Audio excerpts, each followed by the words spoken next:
Hello, everyone. Thank you for tuning in. I am Jaylee. This is JayLeesCorner, and I know it's been a while. It's been like a week, but yes, this is a live, not a premiere. Okay, this is live and in living color. Okay, happy Tuesday. Happy Tuesday to everybody around here. Thank y'all for tuning in. You can be anywhere in the world, but you are here with me to have a good time on the corner. Now, look. I feel like so much has happened since the last time I was on live. I'm not gonna try to cover it all because stuff I had bookmarked to talk about. I don't know if I'm gonna talk about it, but we're gonna for sure get into Kandi and her speak on it. We're gonna get into Kandi's interview with Carlos King.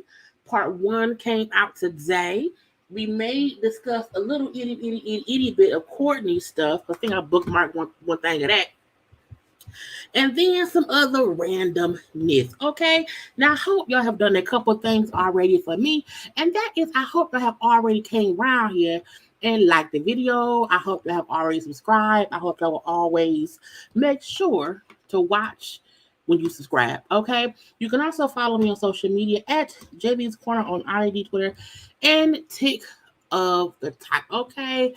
It's really weird because when you go away from YouTube for, you know what I'm saying, about a week on lives, I feel like folks, I'm like, I ain't know you was live because the notifications is not notifying. Okay. I'm sorry about that, y'all. I'm going to try to do better. But I want y'all to also know that even when I'm not live, I still be having content because I'm posting more premiere videos, okay, in the daytime because I can't just keep only going live at night. I have to, put out content to stay in the algorithm, okay, so y'all can keep seeing me and whatnot. So anybody who's re-watching this, I didn't know you was live. I know YouTube be playing with us, y'all, and they be leaving us out the algorithm when we, are not as active. So that's my fault, my bad, or whatever. But we're gonna have a good time anyway. Those who are here are here. Those who watch the replay will watch the replay. But hi to those who are here right now. Okay, thank y'all for being around here. Okay, it's a joy to be seen. Where's my thing at?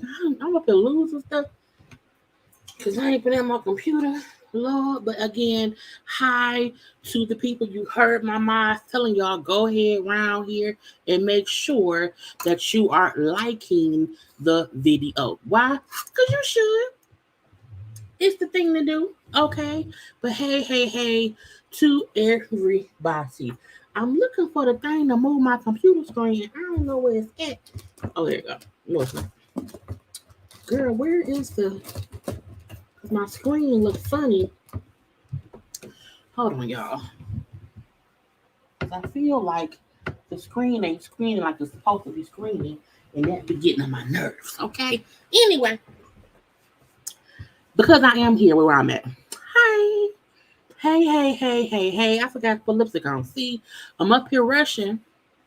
You know what I'm saying? I took off my work shirt and threw on my hoodie because it's cold around here. But I forgot to put my lipstick on, okay? I see y'all talking about, hey, look, I'm over here multitasking, okay? I made it, yes. I'm happy people made it. I'm trying to let people know that I'm around here, okay, on the live or whatever.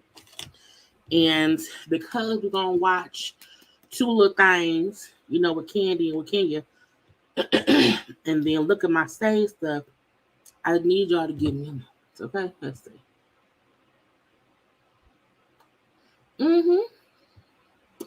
Boom. That's as good as it's going to get at this last moment. Okay, thank y'all for liking. Thank y'all for being around here and whatnot. Now, I want to get right into what it is to get into because I got to wash my hair, y'all, before I go to bed tonight, and I don't want to be up till midnight. So I don't think this is going to be longer, you know what I'm saying, than our usual little, 1-2 hour situation that we usually have. So let's go ahead and get into, I need to get back into, making graphics and stop always saving things on the I of the G, because sometimes I feel like her is lazy, and I gotta be more creative than that. But I'm like, but all the stuff be right there on IG, and all I be doing is talking about it. But it's fine, okay. Now, okay, I feel centered now. Now I feel great and stuff. I'm gonna move all this other stuff around. I got 2 dang on water things on my desk because I brought my 1 tumbler from my bedroom, not realizing I already had one up front with ice water already in it. So ice is all over. Now, let's get to sharing. Boom. Pow.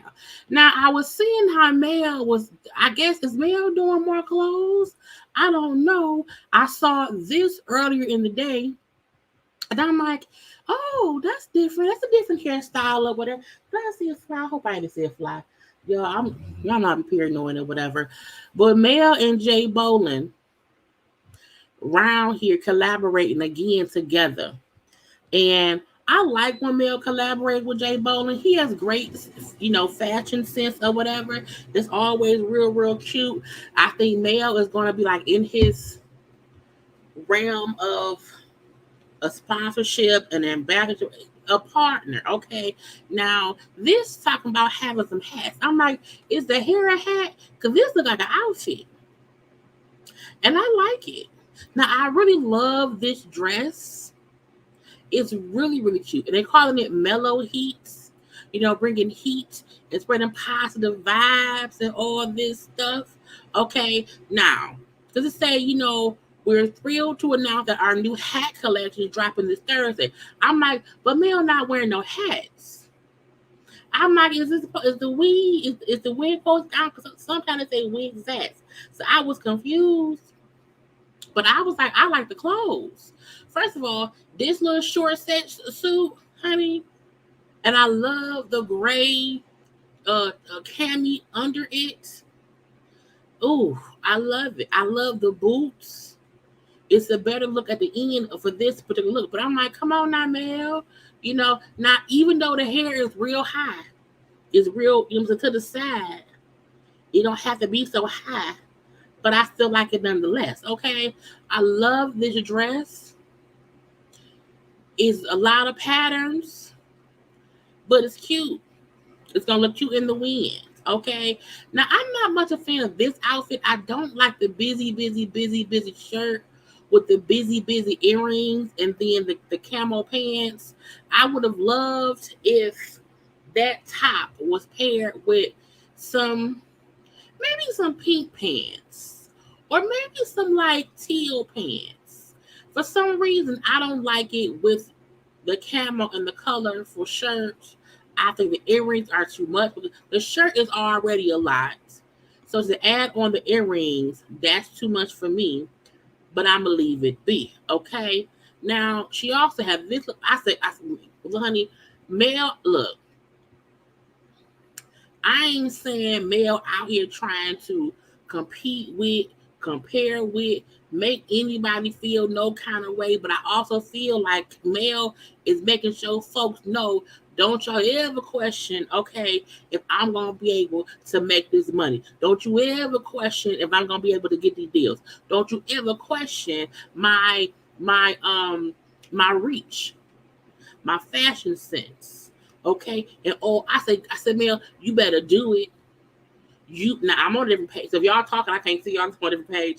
So I hope I have to scroll through the pictures.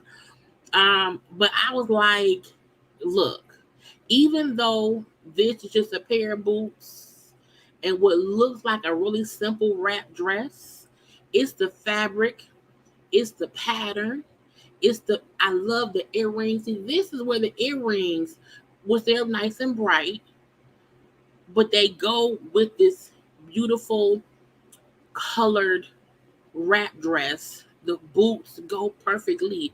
Again, in this outfit, what throws it off for me is the camo pants.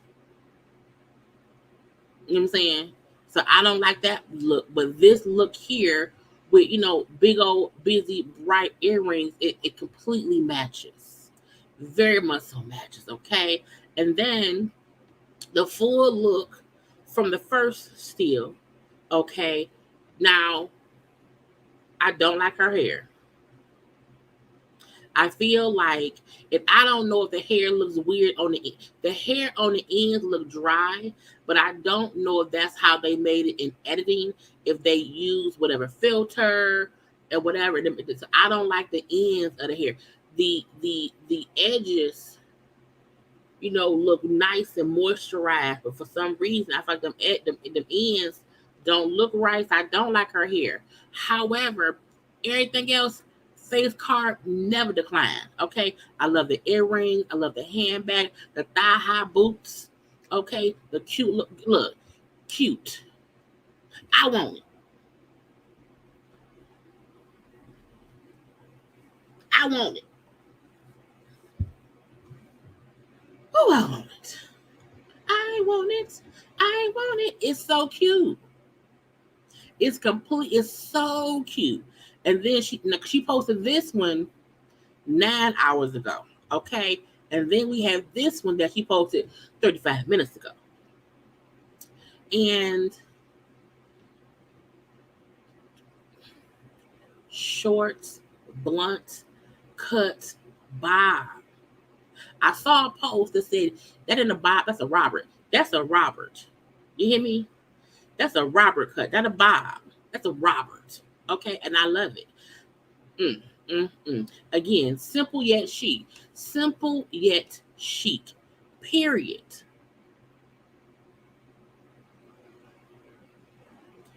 Period. Period.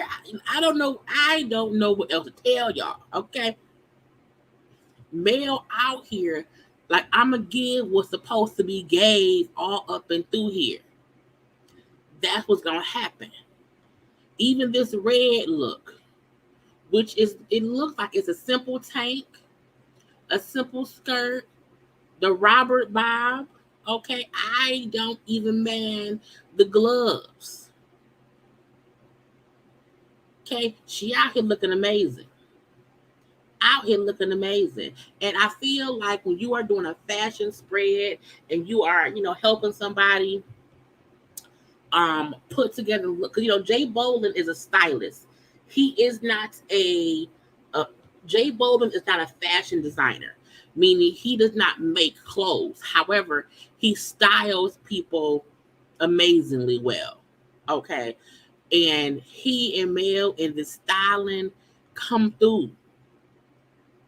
This is how you use your platform for productivity, for promotion, for business. Okay, in the midst of the foolishness, this is still how you do it.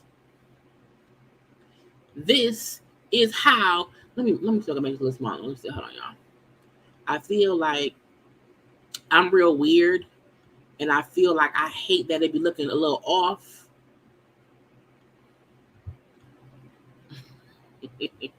I know I'm weird. Okay. Anyway, I had to save it. But it's just I love this dress. It's dainty. It can be for a date. It can be for a business meeting. It can be for like just going to work. It can be any of that. Okay, any of that. Any of it. Even the white pump. I love it. Okay, I love it. She like, let you see the face that you missed and that you messed up. Let you see the Robert I have on my head. And again, Robert is not a diss. Robert, Bob. You know what I'm saying? No, that's a Robert. Put some respect on it. It's a looking good. You hear me? Okay. And it's the angles. It's the effortlessness. Okay. It's the fact that this looks like a breath of fresh air. You know what I'm saying? And I feel like it's a dress. Oh Lord. It's a dress. The skirt pulls up to be a dress. Because again, in this picture right here, you can see it's pulled down around the waist. And it's a little tank right there. But in this full red look, the fact that, it. Okay, you do this. This is how you use your platform to enrich your bottom line when you have the eyes on you because you're on one of OWN's biggest shows. Now, OWN ain't got many shows. Now we're gonna keep making that be known. OWN ain't got that many shows. But when you are a person on one of the popular shows on OWN, yes, use what you got to get what you want all up and through. Okay. At the end of the day, okay, at the end of the day, I'll do the best I can with what I got. I'll do the best I can with what I got. And when your husband becomes a whole jackass or whatever and cheats on you and have a whole baby after the marriage and y'all get divorced and everything seems like it's crumbling, you get your ass out here and you get to making the monies. Okay, get to making the monies. Okay, I'm just saying. Let me go on screen. Let's see. Male do look beautiful. Okay, ooh la la, absolutely. Outfits look really, really cute. Hey, Nay, that's my cousin. Okay, stunning, amazing. We'll discuss that a little bit. Yes, I heard about Mugu Pass. We'll discuss it later. Love thigh high boots. Okay, it's just so not pork, not pork coleslaw. I don't mean to laugh at coleslaw's pain. I don't mean to laugh at coleslaw's pain. But I also feel like coleslaw made a bed and she got to lie in it by herself or with Martell. I don't care. But it's amazing. Even the fact that Martell's alleged other girlfriend who's fake or whatever Sheree not even using her platform to promote her stuff. That's stupid. That's dumb. Okay. But sometimes stupid and dumb, just like no tea, no shade. Sometimes that's just Sheree. I'm in here. But yeah, so congrats to Mel for the newness of it all, but she looked good nonetheless. Let's see what I would go. Look, y'all. I saved a whole bunch of randomness. Okay, so it's gonna be this. It's gonna be clicking and clacking, clicking and clacking. I saw this earlier, and I was like, "This is a good question," but I feel like some folk don't know that reality TV can only have one king. Okay. And when I saw this thing, only one could hold the title as king, VH1 king. Who would y'all choose? I chose Stevie J. And this is why. Stevie J was on the first season, and it's of these four. I know Rich and them and Peter Gunn, the four folks on the screen. We talk about these four only, okay? And I'm like, people need to really give Stevie J the respect of the duplicity that he put on that show. Stevie J was the reason we was watching. Him, Mimi, and Jocelyn was amazing TV for like the first 3 seasons. Okay, period, point blank. And a lot of reasons people were watching the other franchises was because it was popular. Okay, I feel like Scrappy. Okay. Like he do the same thing. He be with somebody, lie, cheat, and move on. Lie, cheat, move on. He made that lie and cheat, but he moves on. Somebody can't be scrapped. Safari has jumped from every location every season, so he don't count either. That don't make you the king because you can make up fake storylines. No. And Ray J, to me, him and Princess ain't gave us no real storyline in seasons. So I said the king has to be Stevie J because he gave us some authentic bull stuff for at least 4 seasons. Okay, now he ain't on there no more since he got married to Phaedra. Well, it divorced now, but he gave us so much that he should be the king of VH1 for what he gave. That's just my opinion. Some foolishness. Now I saw this, and I said, "Say what now?" I really need people to stop taking people. It's against the law. Okay? It is against the law. And what's stupid is the fact that you took somebody and kept them because you felt like she knew information on some stolen property. Go to the police. Y'all didn't they used the pow to beat her up. Okay, was beating her up with a pow. I was like, what is y'all doing?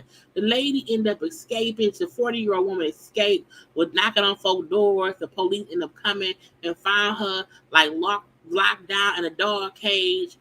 And the 4 people who did it was arrested. Good. Arrest them, put them up under the jail. Okay, when you around here taking people that don't belong to you, you should go to jail. And you can't be holding people who don't want to be held because you think they got some information on some property that you never said what it was. I'm like, what's stolen property? Was it $1 million? What stupidity? So these 4 fools is now locked up down in Florida. Florida really be on some BS. I mean, all day, every day. It's weird.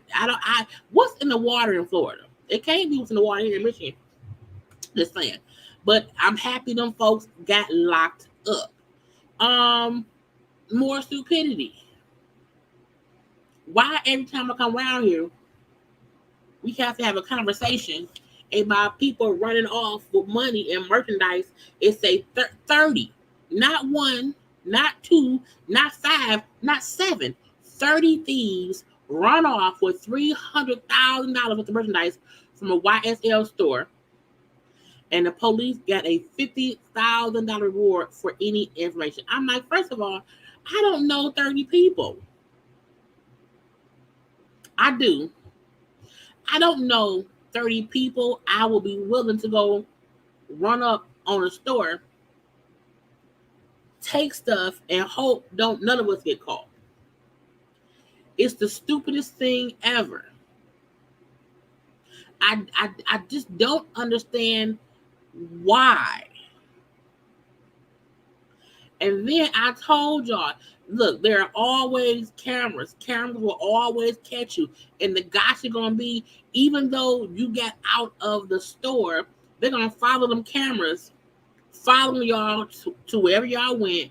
Even if y'all park a car 5 blocks, if y'all run 5 blocks, they're gonna check all the cameras for the 5 blocks, see what car you pulled up in and pulled off in and where you drove to, and they're gonna find your asses.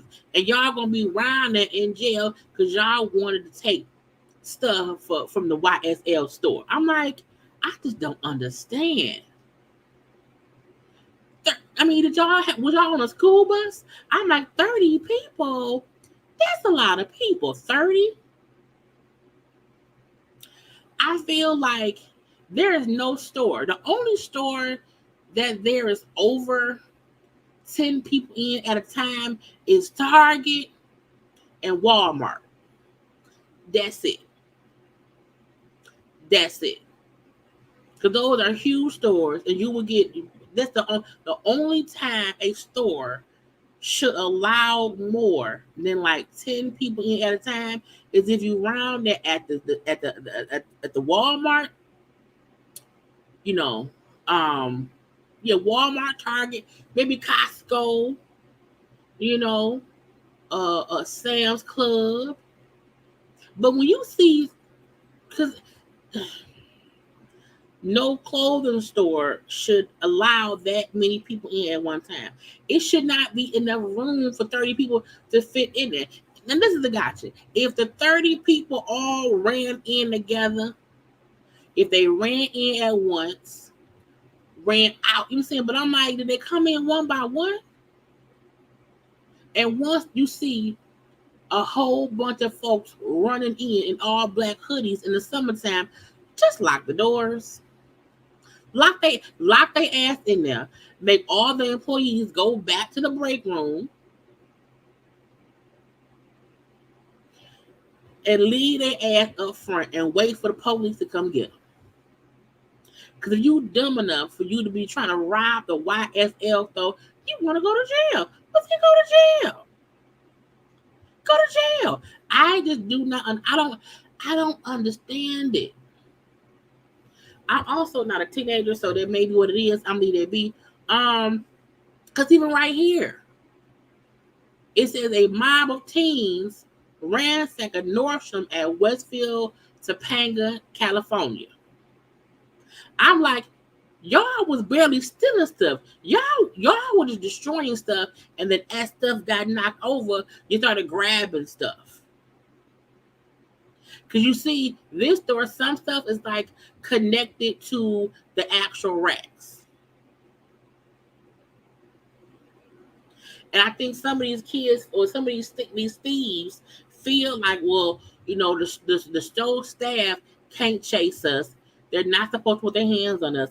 We can go in there and just take stuff. They can't. I'm like, look, these stores gonna start locking your ass up in there and having people beat y'all up with Swiffer jet poles.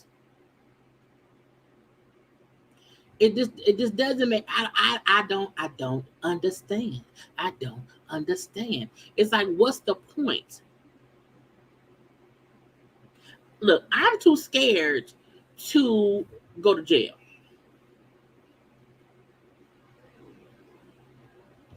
I like my freedom. I don't want to be on lockdown. So I would never allow someone to convince me, hey, about 30 of us, we should just go to the store and take what we want. Like, they can't, like, at what point is that your mindset? At what point is that smart? And then the fact it was people outside the store, outside the mall, who was catching it on camera. And the one girl, like, hey, he dropped, it was like a fancy purse. Go get it with me. He said, hell no. I ain't getting shit for you. But they're videotaping the thieves running out the mall, running to cars that are parked like down the street. I'm like,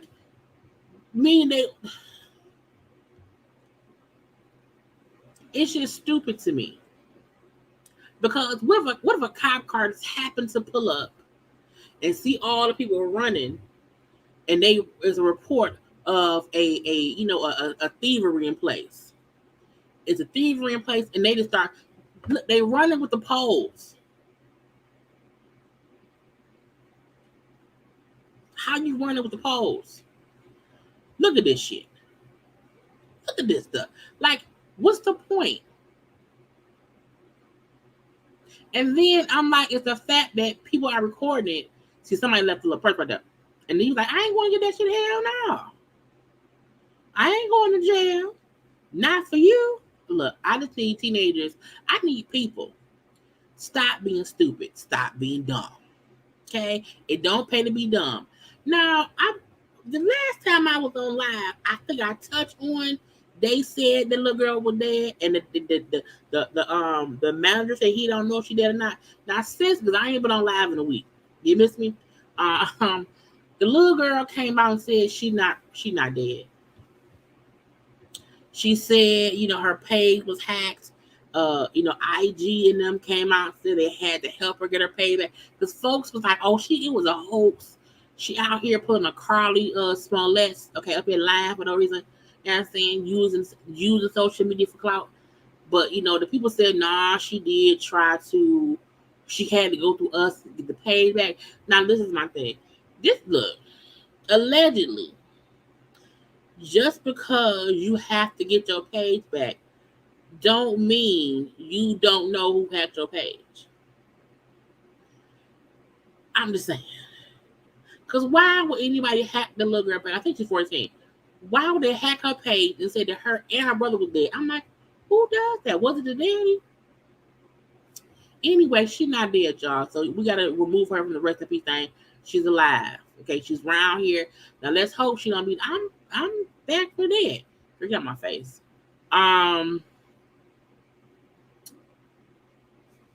We said congrats to Sierra, but she showed her little belly in a little shoot. Her and Rose have baby them 4. Okay. Congrats to them. Sierra, she be doing some photo shoots, honey. Belly and all. Belly and I really hope she's having a girl. I really hope it's a girl. Only because, as I said before, she had a boy first and a girl and a boy. I just hope it's a girl. So that way, the daughter, Sienna, has a little sister. You know what I'm saying?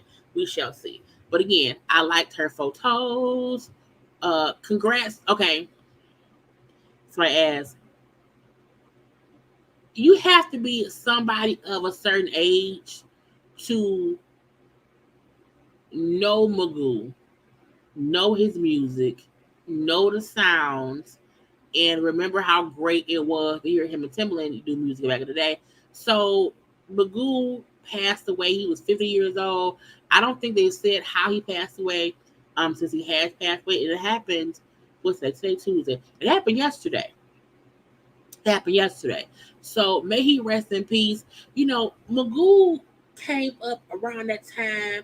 It was Magoo, was Timbaland, Genuine, Aaliyah. It was just an era of this different kind of music. And I believe he's from Virginia, he's from VA. And he just sounded so different. He was like he rapped slow, but had a cute cadence with his voice and his sound. I can't say that I've recently, listened to any of his music. However, I am of the age to where when Magoo was Magoo and when he was popping, I love his songs. So it's very, very sad to hear, because 50 years old is young. 50 years old is not old. It isn't. 50 is the new 40, because 40 is the new 30, and 30 damn the new 20. Okay, so may he rest in peace and blessings to his whole family and fans and all that stuff. Kandi around here getting more and more and more things. and she's winning more and more. She is on the cover of, is it called Lee Official? I don't know what it's called, but she round here, being the queen that she is. Some folks, Kandi boring. She may be busy, she may be booked, but she's boring. I'd rather be booked and boring and busy than someone that she is so entertaining and can't get a job. I'm just saying, what's the point of being popular if you can't get no job? Okay. Now again, the little cover girl, the hold on, let me see. So I like that Kandi is tapping into her model bag, her cover shoot bag, her don't try to play me like I'm done bag. Okay. You may call me boring, they call me booked, okay? Because that's what it is. So kudos to Kandi for her cover of this magazine or whatever it is, okay? Because sometimes you just want to be winning. That's it. And then everybody else can kiss your butt. I'm trying to get through things so we can get to Kandi and them, the loud things. Oh, look, first of all, my city be on some bull stuff. And when I was like, why? Somebody around here, some man here in Detroit, stole an ambulance and was joyriding around the city. He got arrested. Okay. I don't know why anyone would do this. They stole the EMS truck as it was parked outside of one of our hospitals, the receiving hospital here. Why are you joyriding around in the ambulance? That is so stupid. That is so dumb. It's like, for what? Like, was you high? Were you drunk? Like, what was the reason? Okay, what was the reason? What was the reason? I'm just wondering. Because it doesn't make any sense to do that. I mean, you can pick people up, but ain't no real seat for them to sit in. You can cut the lights on and run through red light, but I'm like, we're gonna park it. So Florida be having some stuff happen too, but the stuff in Detroit, sometimes I'll be like, my polar city be on some BS. Also, rest in peace to Portia Lord. Rest in peace to Drew Sador's father. He passed away. He was suffering from Alzheimer's, and she talked about it the beginning of the season when Ralph was saying that she had a family emergency or whatever, and we didn't see her for a couple episodes. She was in Chicago visiting her dad because he was put, I believe, in like a nursing home or whatever. So that aired now. So that had happened back in 2022. But unfortunately, her dad passed away. So peace and blessings and grace and love and all positive vibes to her. I still cry. I be in emotional wreck sometimes. So I'm like, I feel for Drew. Because y'all know we're gonna get on cousin Court in a minute. But I don't wish losing a parent on nobody, losing anybody. You know what I'm saying? But I just know how devastated, I was. My dad died. And even now, 8 years later, it's still a whole tough. Now, he died on the 11th, as we see. I think that was his Friday. But again, peace of family and grief and all that. I'm not with them grief. I'm saying peace with their grief. My mind sometimes be all over the place. You hear me? Because it's a sad thing to happen. Now, I was watching this little interview. I'm not gonna play it on sound because I don't know how to play. So Vince Staples was on a little podcast interview with the Complex people, and he brought up how like nobody know where he lives, like only 5 people. And when the man said, when you dating somebody, how does that go? You know what I'm saying? He was like, no one needs to know where I live. Is my mama know, me and my daddy and one cousin the housekeeper, and my chef. I'm making it. But he said about 5 people know like where he lives.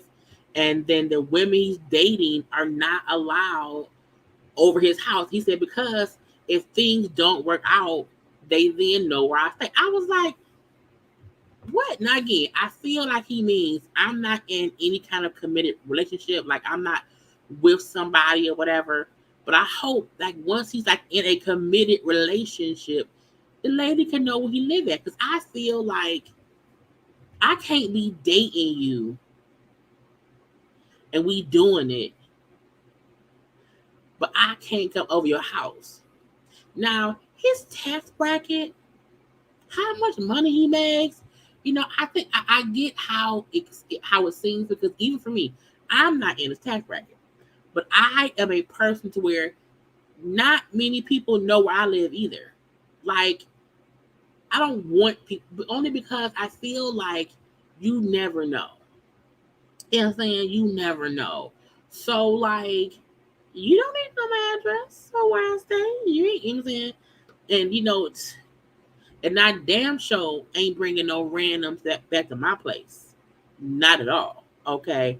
So, as I listen to him talk, I'm like, it actually makes sense. Like, a lot of people don't need to know where you stay. Like, we can meet up here and there, but where I lay my head, that ain't for no. Because truthfully, if somebody you meet out the blue know where you stay and they trying to hit a lick because of where you stay and not a stranger know where you stay, and that stranger bring most strangers to your house is the issue. It's the issue. So like when I thought about it, I was like, well damn, how many people? I was like, it's like 6 people. You know what I'm saying? It's like 6 people.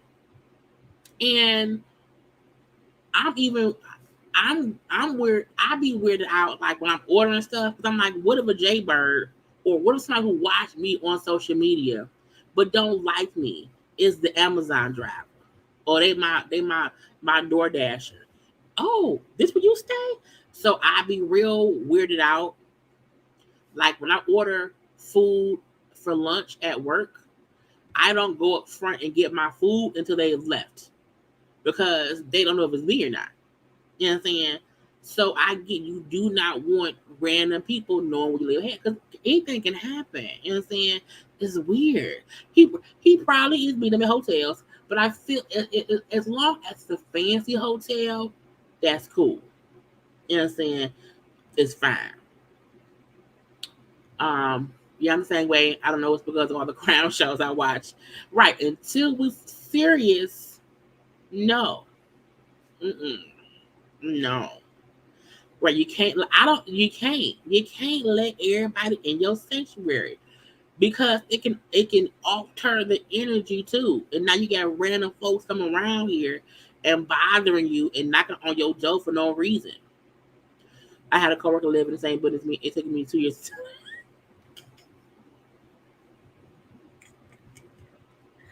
That is, but I get it. Like people I work with don't know I do YouTube. I don't even know that. That's my personal business. You know what I'm saying? But yeah, you have to keep your personal stuff to yourself. My daughter can't know where I stay at, and I'm not even close to this. Leave and be. Okay? Right. For safety and energy, keep them fuck out your place. So at first I'm like, that sounds crazy. I can't. But I was like, wait a minute. I'm like, damn, a lot of folks don't know where I stay at. I'm real particular. And even sometimes for me, like, I feel like it's because you just never know what somebody else thinking. And it's better safe than sorry at all times, on all ways, on all days. So shout out to Vince who made me realize I'm just as, for a protective of my space that he is if he is. Okay. Look, I saw this last week and I meant to go laugh about it on Friday, but I did not.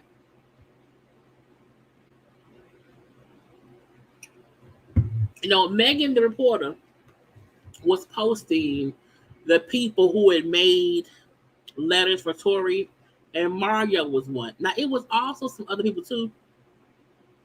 Um, I feel like the people who wrote letters on that man's behalf, I don't care. You know what I'm saying?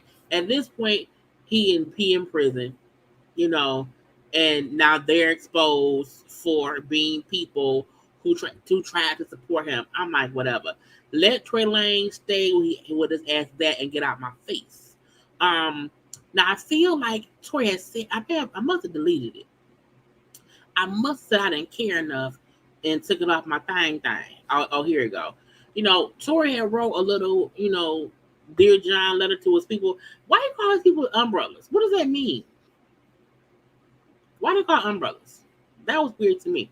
It was him saying how he never, it was trying to, admit guilt. He was only taking responsibility. He was only taking responsibility for the argument, the verbal, this and that, the intimate moments he shared, which he should not have. I feel like at this point, Tory just needs to shut up to his time.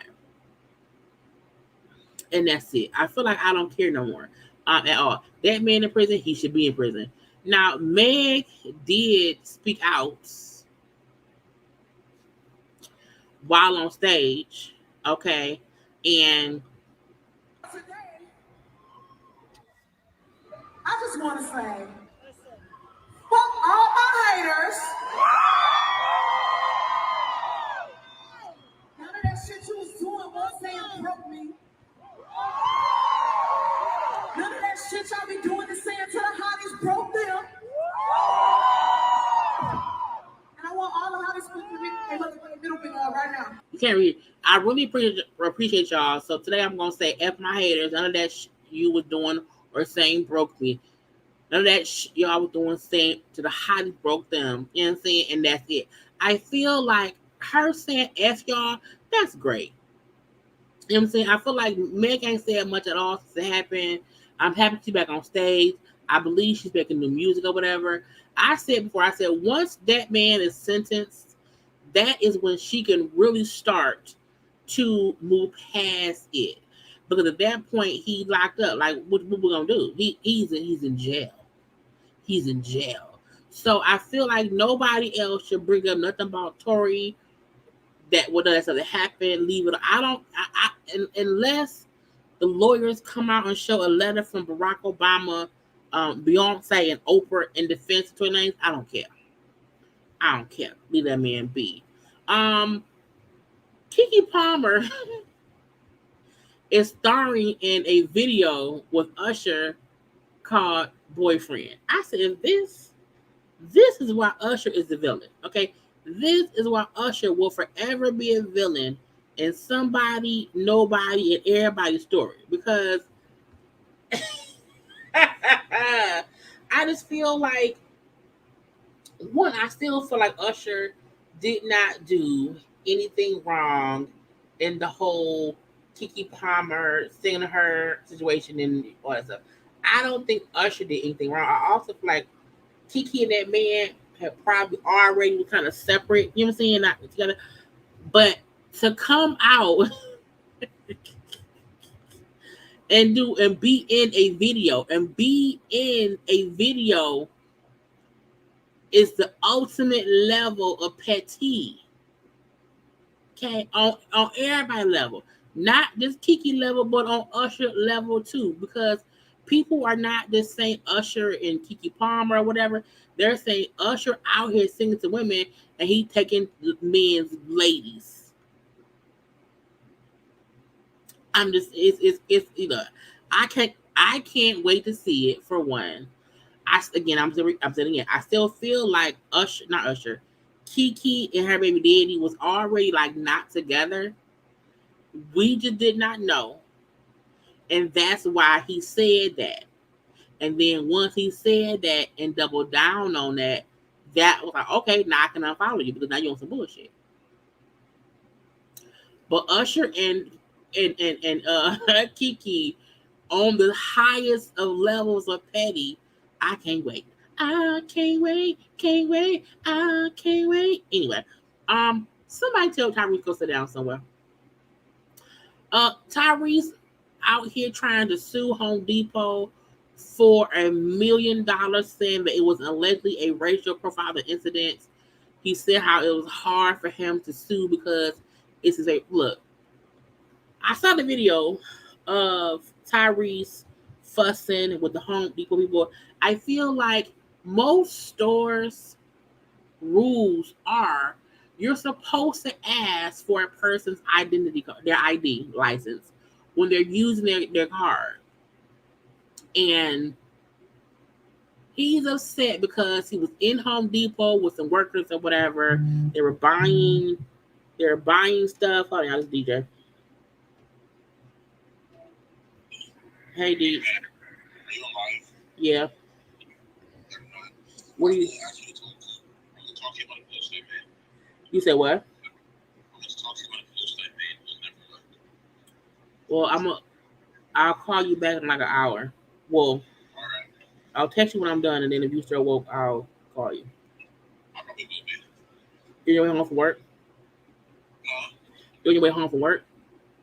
I was calling you to talk to you about something I made for a post. Right, but where are you? I'm at home. Why can't I see your face? Oh, I didn't know it was on pause.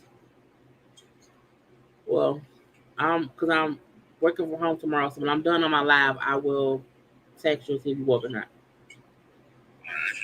All right, I love you. Love you too. Okay, peace out.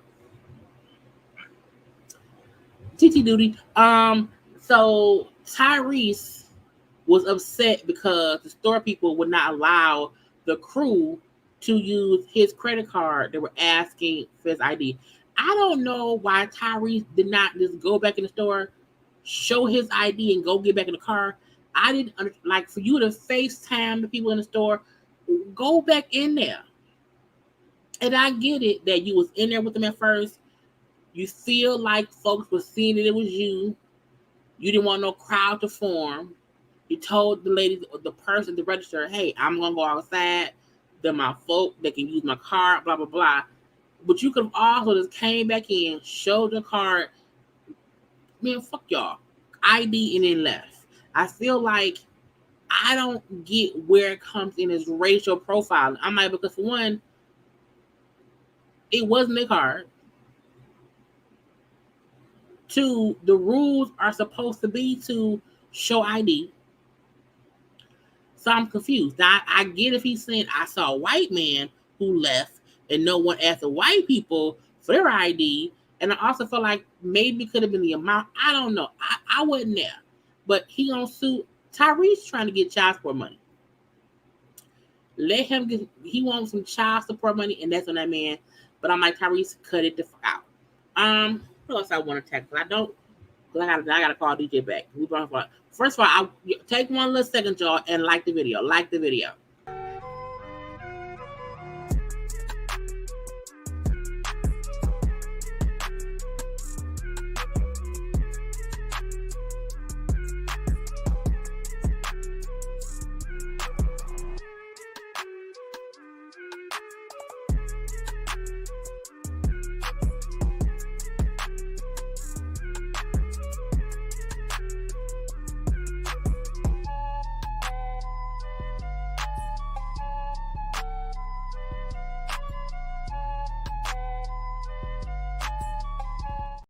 Okay, I don't know. Some of this stuff I'm gonna say to tomorrow because I'm like, it's seeing too much.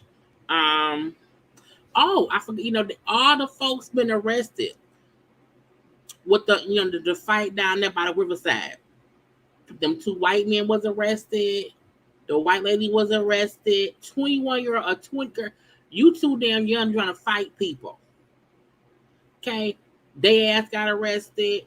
The black man with the phone. Look. They said this a man who allegedly had a chair. I didn't see no chair.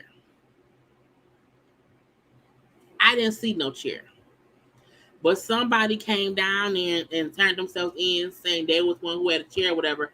There's a GoFundMe, I believe, that raised almost $300,000 for his legal defense because get him out of jail. Now I believe his charge it's like disorderly conduct. So that's like a misdemeanor.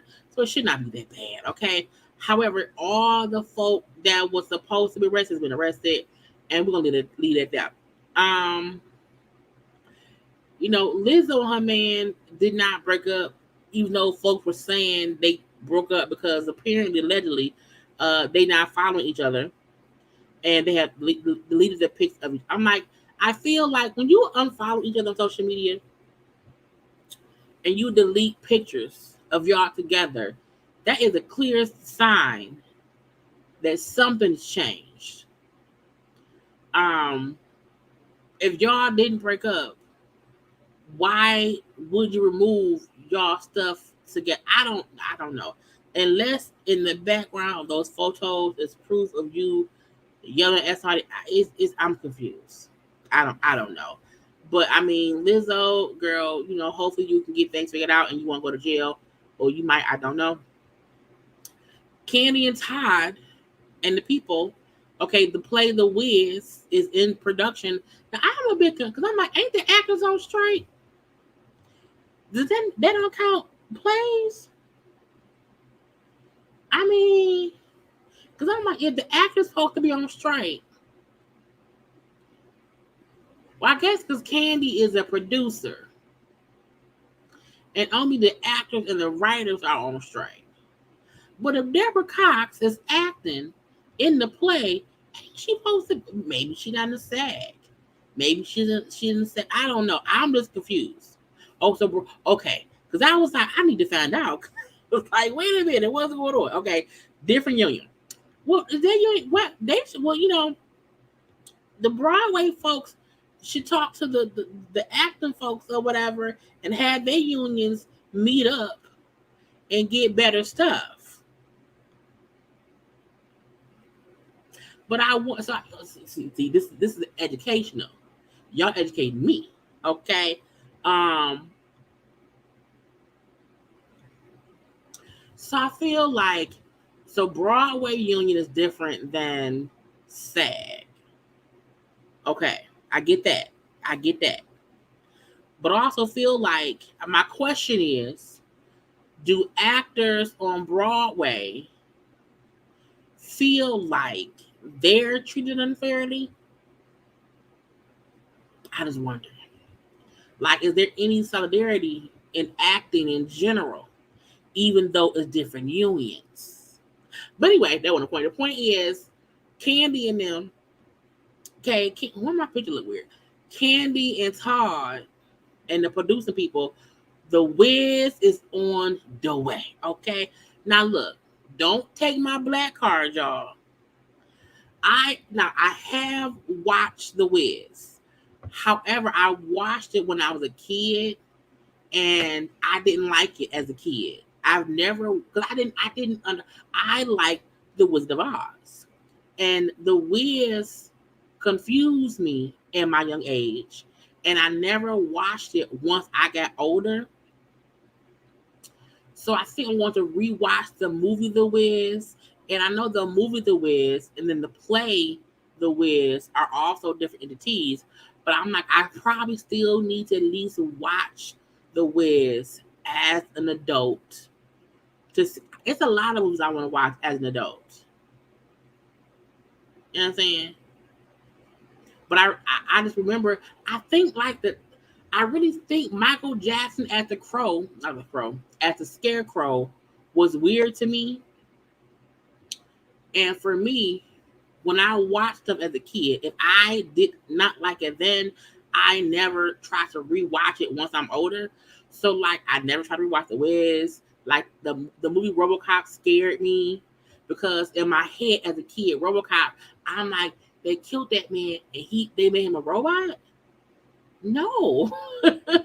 So I have things where anything I watched as a kid, if it made me feel a kind of way, I did not rewatch it as an adult. And I feel like it's probably a good movie. I just need to rewatch it. Like, I would not even mind, I don't think The Wizard of Oz is better than The Wiz. I just feel like for my age, the Wizard of Oz was more fun to me, and The Wiz is probably something I should have watched once I was like a teenager or something. You know what I'm saying? So I think I'm gonna watch it maybe this weekend, and then I'll tell you if I like it. But the play is on. Deborah Cox is playing Glinda the Good Witch. Okay, those is some other people too. Okay, um, this lady right here is playing Dorothy. Okay, and then we have the Tin Man, we have Scarecrow, we have Dorothy, we have Glinda, and we have the Lion. I, you know, they not coming here. I know they'll be in. I think they'll be in like I think they'll be in Ohio, and then maybe in Chicago. So they won't be in Detroit. But I feel like it's gonna be great. I'm also just very happy and proud of Todd and Kandi, because folks be hating on Kandi, and I'm like, Kandi don't be doing shit besides working. Um, Akbar made a song in honor of Nicki Minaj. Now, I don't think it's weird that people like to do things to honor other people, but I do feel like at some point, if you consistently do things, it makes it seem like you're trying to get that person's attention to notice you, and they're just not noticing you enough. So her doing the whole, old to Nikki or whatever, I'm not. It wasn't weird to me, but I'm like, I mean, how much more are you going to honor Nikki? And the fact that folk think she like my post or comment is crazy. I'm a fan of hers. I want to follow her. I want to follow her steps in music. Period. I love her. I'm inspired. Don't care who. Don't care who says it's dick riding. I don't care. I rap. I'm a rapper. I looked up to her and still do every rap big half. And I feel like ain't nothing wrong with that. But part of me always feel like Akbar V be looking for acceptance, and I be wanting Akbar V to just rap. Like, just be you, bitch.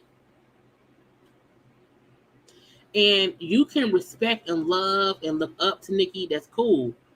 But I'm like, well, you should do things that's for you. And I just think it's weird. I do. Paris Hilton is getting slammed for vacationing in Maui with her family amid wildfire crisis. Now, when I first heard about this, I was like, well, that's kind of crazy. Now, I will also admit that at first I did not know stuff was on fire over there. I'm like, why everybody saying, I'm like, what's on fire? I'm like, in Hawaii? I'm like, ain't Hawaii out of water? I was confused at first. I did not know what was going on.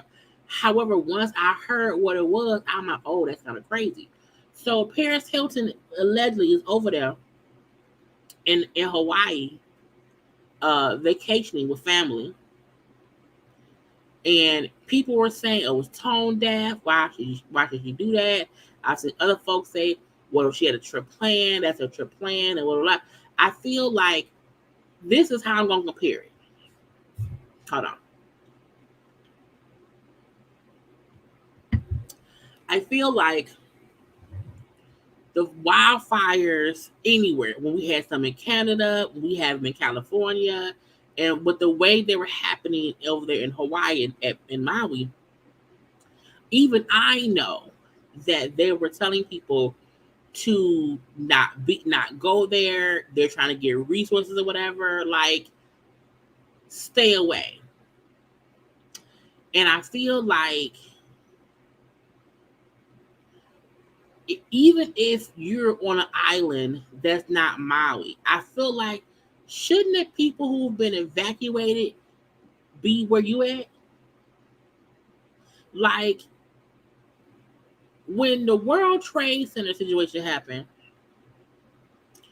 Wasn't nobody going to New York to visit. People went to help, but no one was like going to vacation there. So I feel like if if if you were told before going, hey, it's really bad over there, they need some resources. I feel like why would you go vacation somewhere where it's on the national news that all these folks is dying, the freaking it's on people were displaced and all. I'm like, to me, you are taking up space where survivors or people who are displaced can be moved because their island burned down.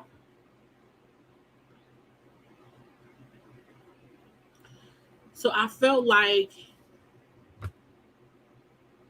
you should never be too rich to have common sense or compassion.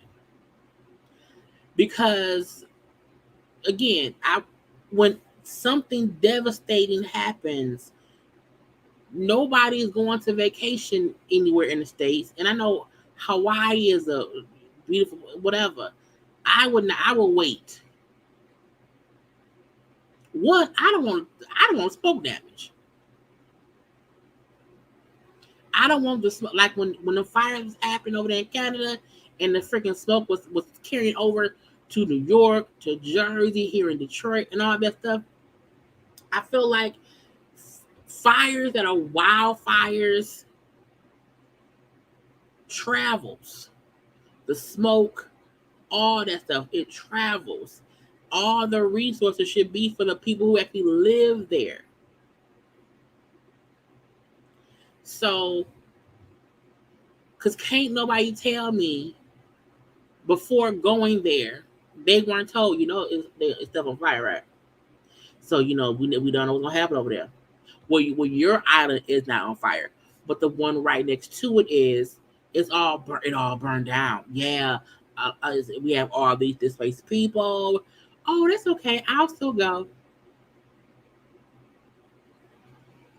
So I feel like, I know I seen stuff of Oprah being over there, but Oprah was there like passing out stuff. You know what I'm saying? Helping in the way she can. I'm like, Paris was really over there on vacation. I mean, I'm like, what? And when I seen folks say, well, Maui was on fire, and maybe whichever island of Hawaii she was on, that one wasn't. I'm like, yeah, but that means those other islands have to help the one that's burned. I don't understand. Who goes and vacation somewhere so close to all that devastation? Again, when the World Trade Center stuff happened, no one was going to vacation in New York.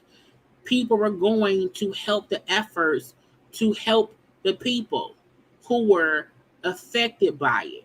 So if you are, even if you're not a rich person, even if you are a regular person who paid for a trip over there, I'm pretty sure if you call the airline, the hotel folks, say, "Hey, can I transfer all my stuff to a later time because I know what's happening over there, and y'all don't need us over there."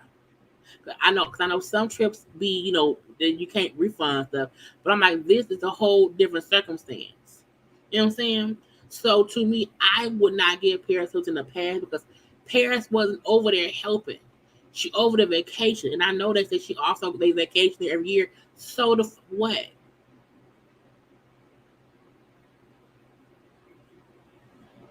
So the what?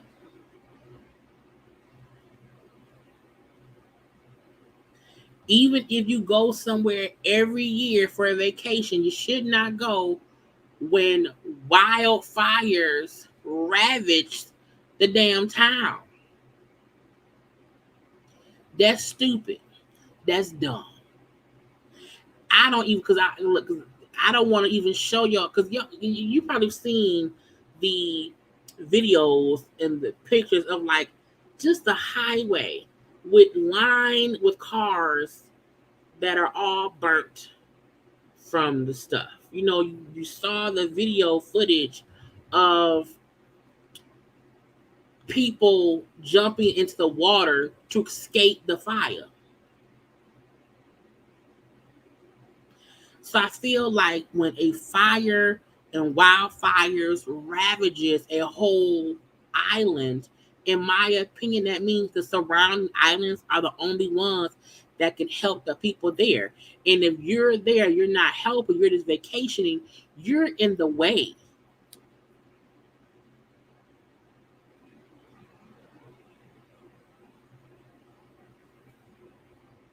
Parents, get your ass off the damn island. Take your ass home. Take your rich self to your house and chill the fuck out, okay? You can go next year if it's rebuilt, okay? I'm saying.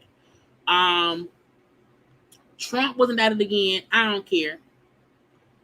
Somebody tell me once he's now these are RICO charges. I don't care to break things down because I don't care that much, but just know he's going down. He's going down. He's going down. Taryn Manning. I didn't watch Orange Is the New Black, so I know her from Hustle and Flow as it was a horse. Now, for some reason, she chose to go live like this.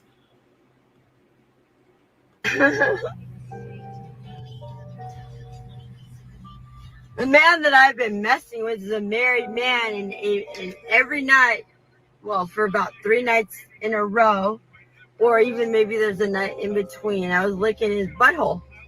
I'm like, now why do we need to know that? And why you look so old?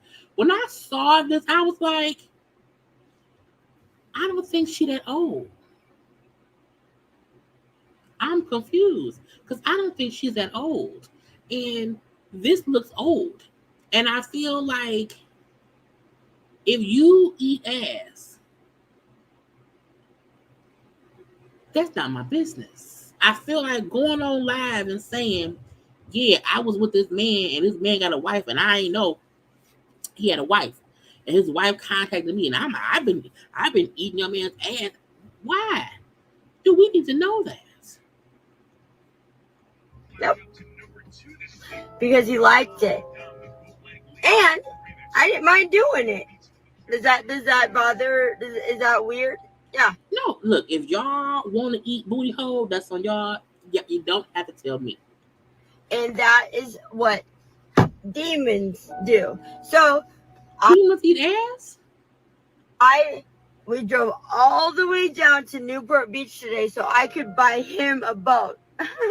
Girl, you need to buy you some rehab or a consultation with a therapist because look, ma'am, it looks like something's wrong. Okay, so I don't think you should be around here buying boats for men who ask. First of all, you're doing too much. You can't eat ass and buy a boat. Pick one or the other. You can't do both. Okay, both of those are just extremely nice things to do, but should not be done together. I was so in love, so I thought so I could buy this gentleman a boat, and I brought cash to put a down payment down. Like I really loved him. I was like, yes, like we're into the same thing, like we're kinky, blah blah blah.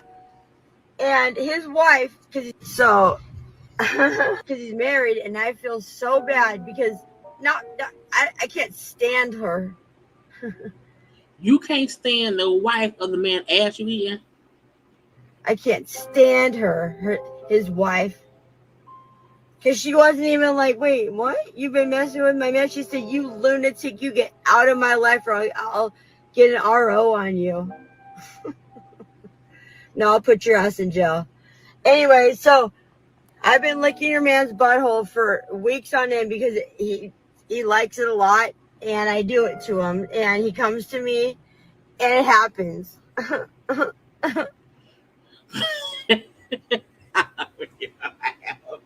I'm not laughing because I'm not laughing at drug addiction. I'm laughing because she's a bit insane. Okay. Now she put out this statement after it went, her live went viral. I feel like anybody who does a video about licking butt and then saying of a married person who you was gonna buy a boat for, but his wife got pissed off, ma'am. And she said, she's had time to reflect on the situation of what she's dealing with. And I was deeply hurt and handled things on a public platform when I should have just dealt with them quietly with the support of my close family and friends. I hope they get you into some rehab. I felt a lot of guilt after exposing everything, and I thought maybe the best resolution to the situation would be to say I lied about it all, but that is not the truth. I started a relationship with somebody who was married and told me he would leave his wife. In the end, I found out that wasn't possible. I said, at this point, I don't need to read no more. Because when you start a relationship with somebody and you say, well, no, I knew he was married. However, I just was waiting for him to leave his wife. And in the meantime, in between time, while he's a married man, I'm going to lick his butt. And I was like, well, if you licking the butt, what is the wife doing? Somebody call the people, okay? Taryn needs Jesus. She needs rehab. She needs a technical shot, okay? Because you're right looking, girl. Because that means, how we know that, I'm moving on. I can't. Florida woman reportedly poured Mountain Dew on herself to remove DNA after taking out a roommate.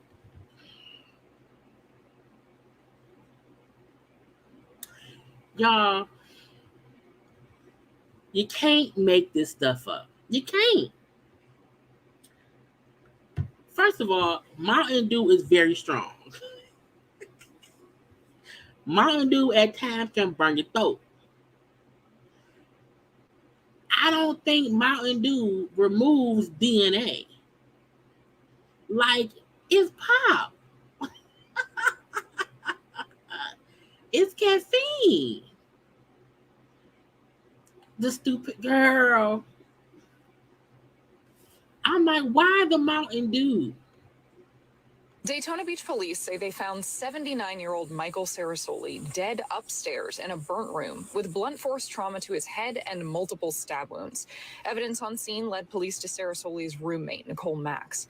Police say when they found her, she was covered in blood, had weapons on hand, and didn't keep her story straight at all. When officers said they'd be connecting DNA evidence, they said Max asked for a drink, so they gave her a soda, which she poured on herself in an effort to get rid of the DNA.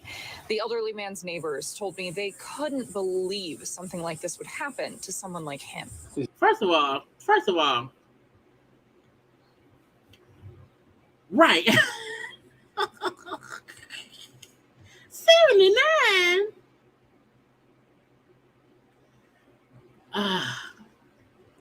Yeah. Man, rest in peace. Wow. First of all, was he a sugar daddy? I don't know.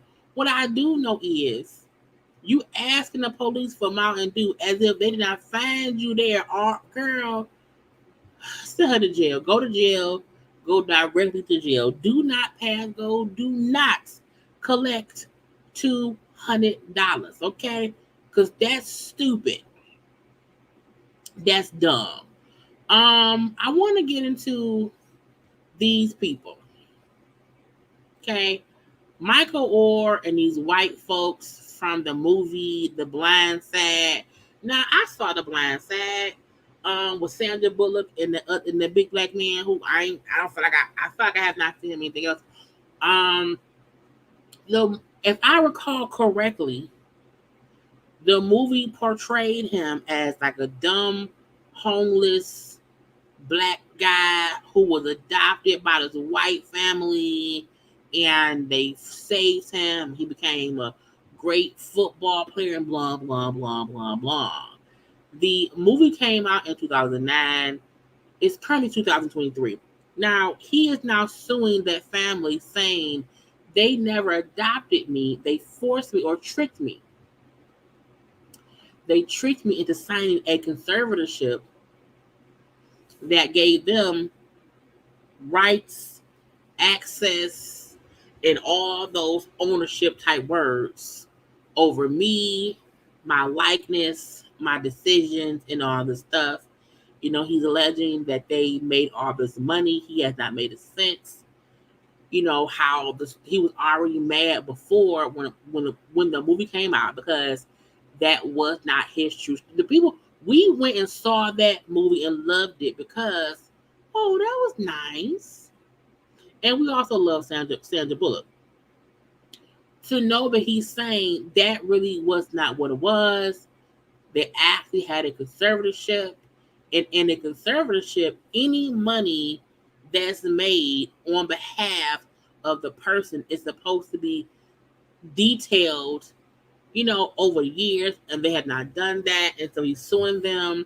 Now, the family came out talking about, oh, you know, it ain't true. You know, he tried to check us down for 15 mil. I'm like, if y'all have made 100 mil, just for instance, if y'all have made whatever amount of money, but he has not made anything, and y'all have been using this story of y'all being his savior, of y'all adopting him, when that was not true. A lot of folks support y'all because of that black man. So to know that y'all used him because he probably was not aware that it was what he allegedly he was not aware that it was a conservatorship, and y'all have been making all the money. Now the son said he's only made like $60,000. You know, I'm like, yeah, that's all you made, and you were young. But how much have your parents made off of it? So I don't know why he's suing now. I feel like he must have been, because I didn't look into any of it. I did, because I'm like, I get what's going on. He probably was trying to do something, and because of this conservatorship, he could not. They figured out what had happened. He figured out they made all this money. I haven't made any. Y'all owe me. And they then said, no. And so he sued. And now they say he tried to shake us down. So I know I also saw folks saying, oh, Sandra Bullock should give back her Oscar. Because I think she won the Oscar for that movie. No. Sandra ain't got shit. She was the actress. She knows fake. That ain't on her. So, you know, this right here from the lawyer of the family, the notion that a couple worth hundreds of millions of dollars would connive to withhold a few $1,000s in profit participation payments from anyone defies belief. When anybody put too many words together to defend themselves, they lying. Because you hoping we so tired of reading your shit, we won't realize, no, there's some truth to it. So when lawyers put out these long, contrived statements, and I know that's a simple statement, but I'm like, no, just say they didn't have, they had too much money to, no, rich people be conniving too. Because then, now right here, say they admitted that they had him sign a conservatorship, but for his benefit. How? Because if y'all have made money all this time and he's paid nothing, how was it for his benefit? I'm just wondering. Why does somebody punch Bishop Jones' wife? I'm not gonna do that. I don't need flags. I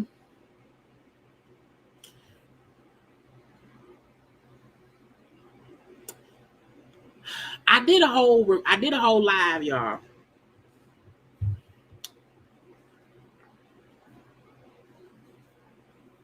Wait, let me see. Damn me, girl. Wrong button. 250K and 2. Right.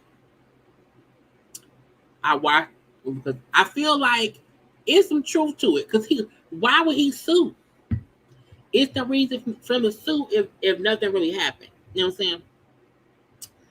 I did a whole review of the interview that she did. It's up on my channel. I did a watch along. It just wasn't live. Because I was tired. I feel like Courtney. See, I told y'all I'll be having videos. Okay, so if y'all did not know, I did a full watch along for Courtney's interview. I did Housewives, Love and Lock Up, and that stuff, whatever. But Courtney, in this interview she did with this white man who I don't know, Courtney is a fan of the show, and she operates as a fan, and she aggravates me. So if y'all want to know what I felt, go ahead and watch my review of it. Because I read her ass for filth the whole time. Okay, I want to get into Kandi and them stuff. Okay, so Kandi had speak on it this past weekend, and let's watch a little bit of it. It's only like 5 minutes of anything, because Kandi fully addressed Phaedra. Now I feel like a lot of people are still responding to little stuff that Nene said. So as the housewives are doing separate interviews and talking to separate people are still asking and referring to things that Nene said in her interview with Carlos. So on her speak on this past Sunday, there's a guy on there named Jay. I think he does like IG. Was it music? I don't know what he do. I don't remember. But he asked her about Nene saying that, the fans, deserve a conversation between Kandi and Phaedra. And I was like, I don't know. But let's hear what Kandi had to say and discuss. First, they feel like you owe Phaedra a conversation. I think the new name was Jay. I don't owe her shit. And I would say that to anybody. Not a motherfucking thing. I don't owe her shit. She would never get shit from me. Because I said, Kandi, you better say it. You better say it.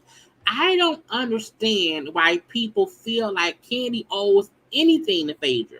I don't. It's like it's a revisionist history, as if Phaedra has tried to apologize, handle, fix the situation with Kandi, and she never has. Phaedra was called out on season 9 at the reunion. And to this day, she has never acknowledged what she did, what she said, nothing. So I'm like, I don't understand why folks want Kandi to be the big person. I would never. Like, she was like, she and I don't understand. She was like, I don't understand. She was the main one back in the day. It's like when she with you, she with you. And when she with you, when she not, she want to drag you. Yeah. Because before, she was the main one saying that Phaedra should have got fired. When it happens, and it came out that allegedly Phaedra was the one who started the rumor about Kandi and Todd and what they was going to do to somebody. And all the women, including Nene, back then was like, Phaedra should be fired. Because that is a different kind of lie on someone that affects things. So the fact that now we seen Nene on the interview with Carlos saying, "Oh, Kandi should, talk to her." Bullshit. When she went on, remember? Yeah, I remember. Yeah, she was saying that. I didn't even say that, but she said that. So it's just like now all of a sudden you think I owe her a conversation for what? She was saying the fans is robbed of that, and she was like, "If you and they ain't never gonna get it because never gonna get it. No, the reason why I say it's not about the fans. I love the fans, but to me, more than one thing. Not to speak too much on that. Right. But I mean, obviously, everybody know the blatant lie that was told. Yeah, right. But a lot of people don't even. It's like y'all be forgetting or something. I don't forget, especially not in this situation. Yeah. People always be like, "Oh, it was somebody else made it up." This blah blah blah. But y'all don't remember Portia sitting there in that thing and said, "No, you told me that Kandi told you out your own mouth that this happened." Yeah. And she was like, "Well, no, then she tried to say, "No, somebody else told me that." Right. Yeah. Like. And that's the point. Phaedra got caught in a full-face lie. I think this is what I think happened. Allegedly. I believe Portia when Portia say, Phaedra told me Kandi said blah, blah, blah, blah, blah. I believe that part. That's why Portia then said it to Kandi, because it came from Phaedra. When Kandi sent Phaedra the cease and desist, I think Phaedra felt like, okay, because Portia can't talk about it, Portia won't say it was me who told her. Because at that point in time, Portia had never said who told her what. I think Phaedra felt like because of the cease and desist, Portia would not be able to talk about it at all. She was not prepared for Portia to say, I'm going to let Phaedra talk because Phaedra told me. That's when Phaedra got doe-eyed and shocked. Because anytime somebody tells Phaedra she's lying, Phaedra is always defending herself and went off. Phaedra sat there and did not know what to do. That's how I know, allegedly, for a fact, allegedly, that Phaedra did what Portia said Phaedra did. Portia said Phaedra. I believe Portia. Because if it was not true, Phaedra would not have become a deaf, blind mute at that reunion after it came out. She didn't want to say nothing. She didn't want to ask a question. She just sat there and was quiet because she knew she was busted. If she never said that to Portia, she would have been going off and cussing Portia out. But she couldn't. All she could do was stutter. You can't defend yourselves against blatant liars or people who are so spiteful that would make up anything to tear you down and then hide. Because like during the time that the whole situation played out, we didn't even know she was involved. Right. But that was her thing. She was saying if you made up with Portia, and she's like, you know, Portia have become friends again. She don't see why Phaedra don't get the same grace. But I mean, what do you mean? It wasn't just that. People also forget the whole thing. Okay, first of all, those accusations, people want to bring those up every other year. I don't know if y'all know, people being like, oh, she must be true, or maybe it's some truth too, even though y'all seen it play out as a lie, right? And we all know those type of accusations stick with you for life and have totally ruined some people. Now, thank God that I was able to turn the situation around. But I think that was because people know you. One, that I do believe a lot of people. They know you don't drink, so. Yeah, I believe a lot of people didn't believe it, but then also there are a lot of, over time, you know, it all came out in the end, and it was proven that she was lying. Right. Of the line. I don't think any real fans are asking for a Kandi and Phaedra conversation. I feel like people who feel like the show is boring. It's boring. And so they're trying to force something that nobody really needs or wants, in my opinion. I'm saying, had Portia not said anything, right, I would have never known that she did it, and I would have never been able to defend myself against that. Yeah. It would have just been something that would have been forever. Kept going and dragged my name, right, and my businesses. Yeah. And mind you, I have a Bedroom Kandi, which is an adult brand, and something like that definitely will ruin that. Yeah, right? absolutely. So that's one thing. The other part about that, I think a lot of people forget, in the middle of the reunion that year, she was like, oh yeah, how's everything going with your restaurant? Now, people, what y'all don't know, or what I thought I remember. Explain back then, maybe some of y'all don't forget. And my restaurant going to wasn't. The city and calling people. I remember you saying. Yes, for some reason, like I had passed everything before the board, but my liquor license had not been signed off on, and we were supposed to be opening our restaurant, but for some reason, it hadn't been signed off on. Mm-hmm. And when she did that, I knew that she had something to do with it because she was cool with the person who had to sign off. Let's just say that at the time. Okay. And so my whole thing was, it's one thing for you to try to tear me down on the show, right? Yeah. But then you also trying to affect my life and my business outside of the show. Probably, and that's when I was just like, you know what? That's dangerous.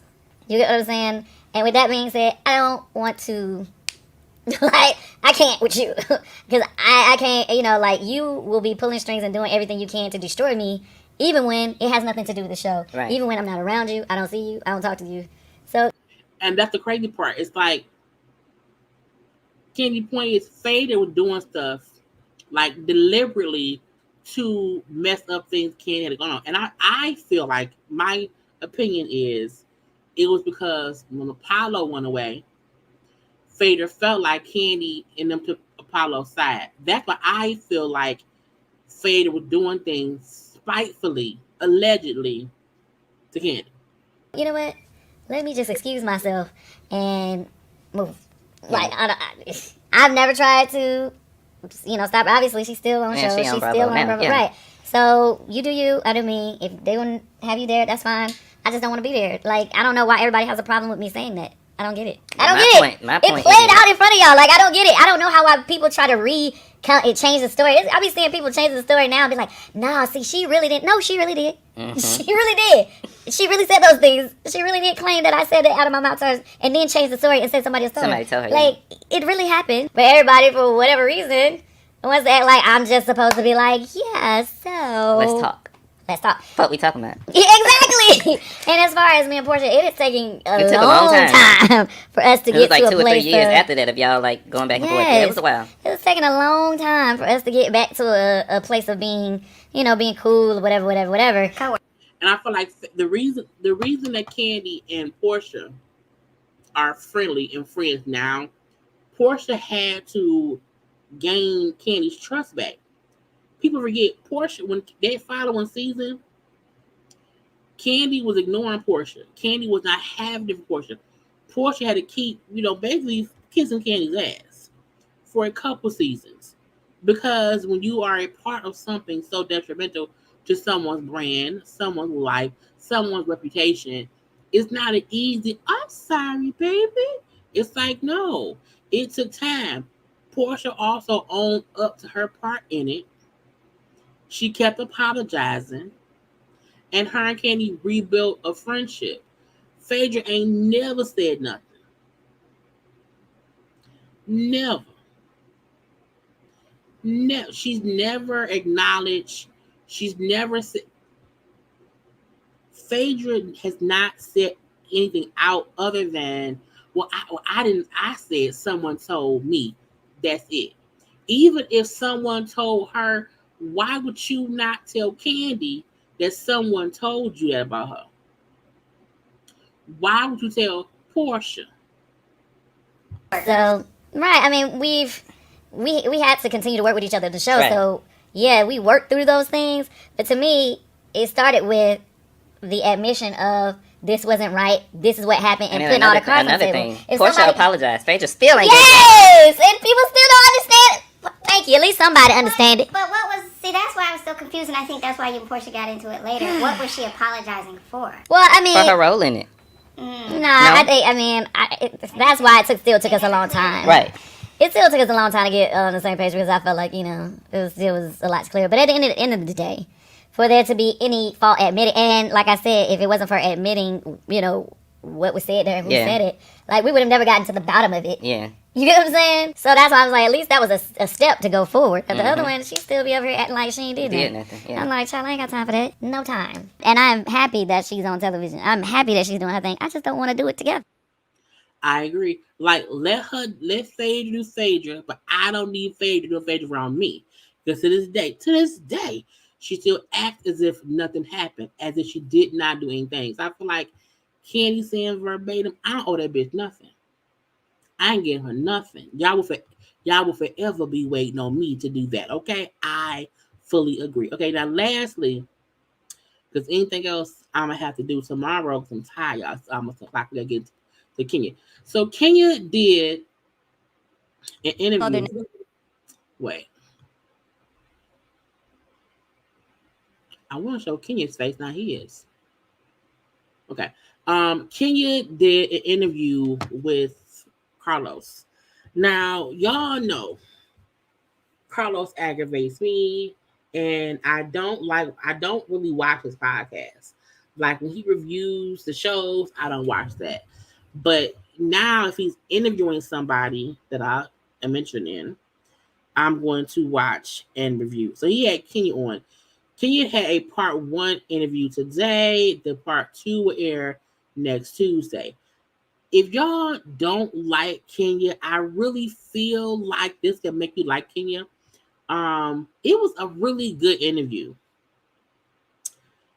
For part 1. So we're gonna listen to some of it. It was, I think it was like an hour and a half.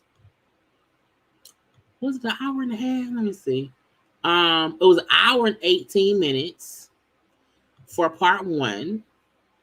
And again, part 2 airs next week. Now I took like 4 or 5 little parts out for us to watch and talk about. Mainly because she does discuss, how phony Phaedra is. She discussed her marriage, how she, was working for free on the show, and even hearing her, discuss how bad her mom hurt her as a kid. It kind of puts stuff into perspective. I don't think Kenya's a mean girl. I do think Kenya's mom made her feel like I would do anything to make your life hell. And I feel like anybody she feels makes her feel like her mom did. She just reacts. When somebody triggers things in her or treats her how she felt her mom treats her, she like, you know what, fuck y'all. I think she puts her guard up and then that person is on the outs. So listening to her talk about the mommy issues, how she had to grow from that, it kind of just puts into perspective how Kenya acts, how she is so caring and loving with Brooklyn.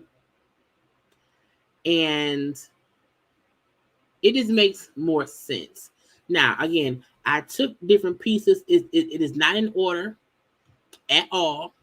You really would need to watch Carlos's whole interview to get the fullness of all she said. Okay, I'm not going over it all, but let's watch. I'll just go there now. I don't think you get the flowers you deserve. I think you are the most unappreciated housewife. I think when it comes to you, you don't get the treatment you deserve. It makes my stomach turn every time I watch a reunion and you're not in the first seat. Yeah. It makes my stomach turn. Yours and mine both. Okay, well, let's talk about it. I had this conversation with them before because I was bringing up, I just remember the seating or whatever. I don't remember. Oh, it was that year that people couldn't understand the seating. I think it was last year. And I was like, you would never move Nene's seat. And don't tell me it's about story. It's not. Because at the end. It's not. It's not. It's not about story, okay? It's about who are the leads of the show, okay? We always talk about the seating at the reunions. And when they had this conversation, I was like, damn, they right. In past seasons, the people who sit in the first seat is really the people who just the face of the show. No matter, because we always say, why is Giselle in first seat? Because she's the face of the show. Nene usually always had first seat, even if she didn't do shit that season. And when she was like, they would never have moved Nene's seat. But y'all putting people in first, like the fact that Marlo sat first seat last season was insane. Completely insane. Okay, that's why Giselle, and I love Giselle. I love Giselle. Giselle's a star. Giselle is the star of Potomac. But Giselle's the face of Potomac. Well, now Karen, they put her in the middle. But I didn't like that. I didn't like it, and I love Karen. I hate Carlos' voice. But I can't do nothing about it. Yeah, I love Karen too. But Giselle is that girl. Giselle is the face and the star Potomac. I love Karen, Wendy, I love Candace. I love them all. Yes, but Giselle is that girl. Okay. And I remember calling. I will call because it's the same production company. I remember calling an executive and saying, "Why isn't Giselle in the middle? Well, I don't understand with their what is it? Their wine champagne? Their champagne. Yeah. Champagne. Why flute. isn't she in the middle? Like this is ridiculous, you know." And then when it comes to reunion seating, it is a lot of people think it's about story. It should not be about story. I don't care. At the end, Nene did not have story for 3 seasons. You tried it, bitch. She did. You ain't see her family. You ain't see her man half the time. You ain't see nothing. But Nene would come and show you her shoes. She would come and model her shoes and sit in the corner and be mad at everybody. That was true. We all kept saying Nene did not have much going on those last 2 or 3 seasons, but she always had for one season of the virtual one was whatever. But before that, Nene was always sitting first chair because she was the face of the franchise. And they would never move Nene's seat. Okay, that is a fact. And I so disrespected, knowing what I have put into this franchise, what I have sacrificed, what I have been on this show. You should never move my seat. Never.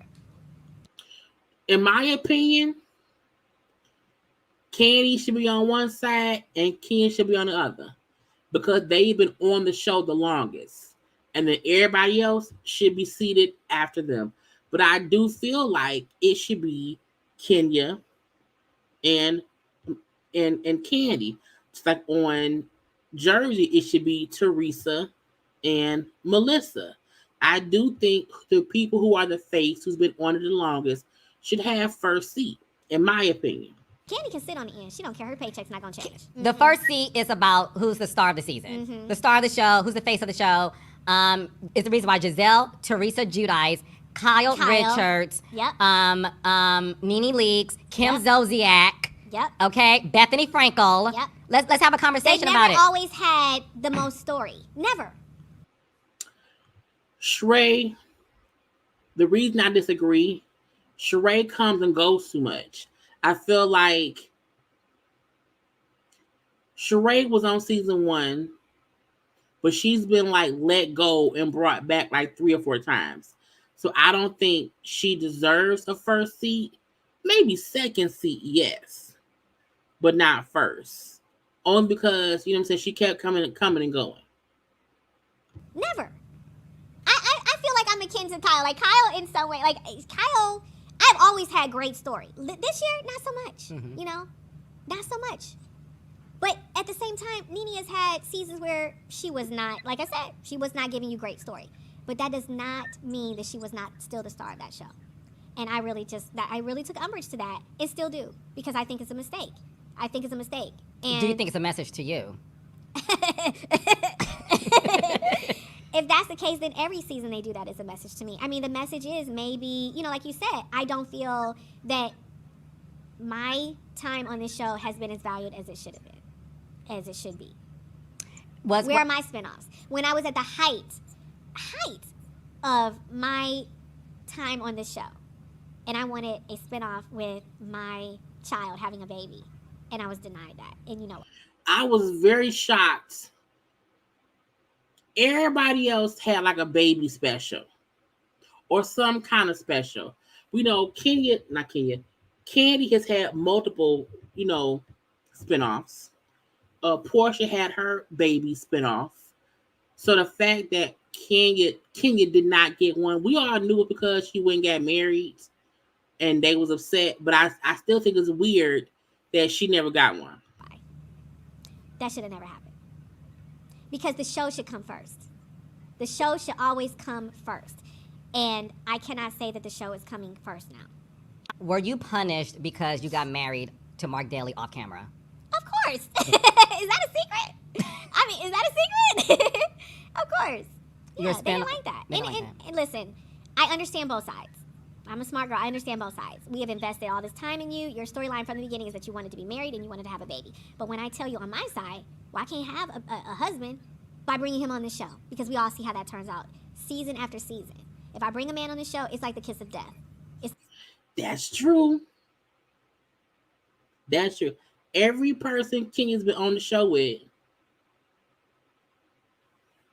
it never worked out. And I don't think I ever looked at it from Kenya's standpoint, which she's going to explain. I'll explain right here. But just her even explaining that it should always be about the show. It should always be for the betterment of the show.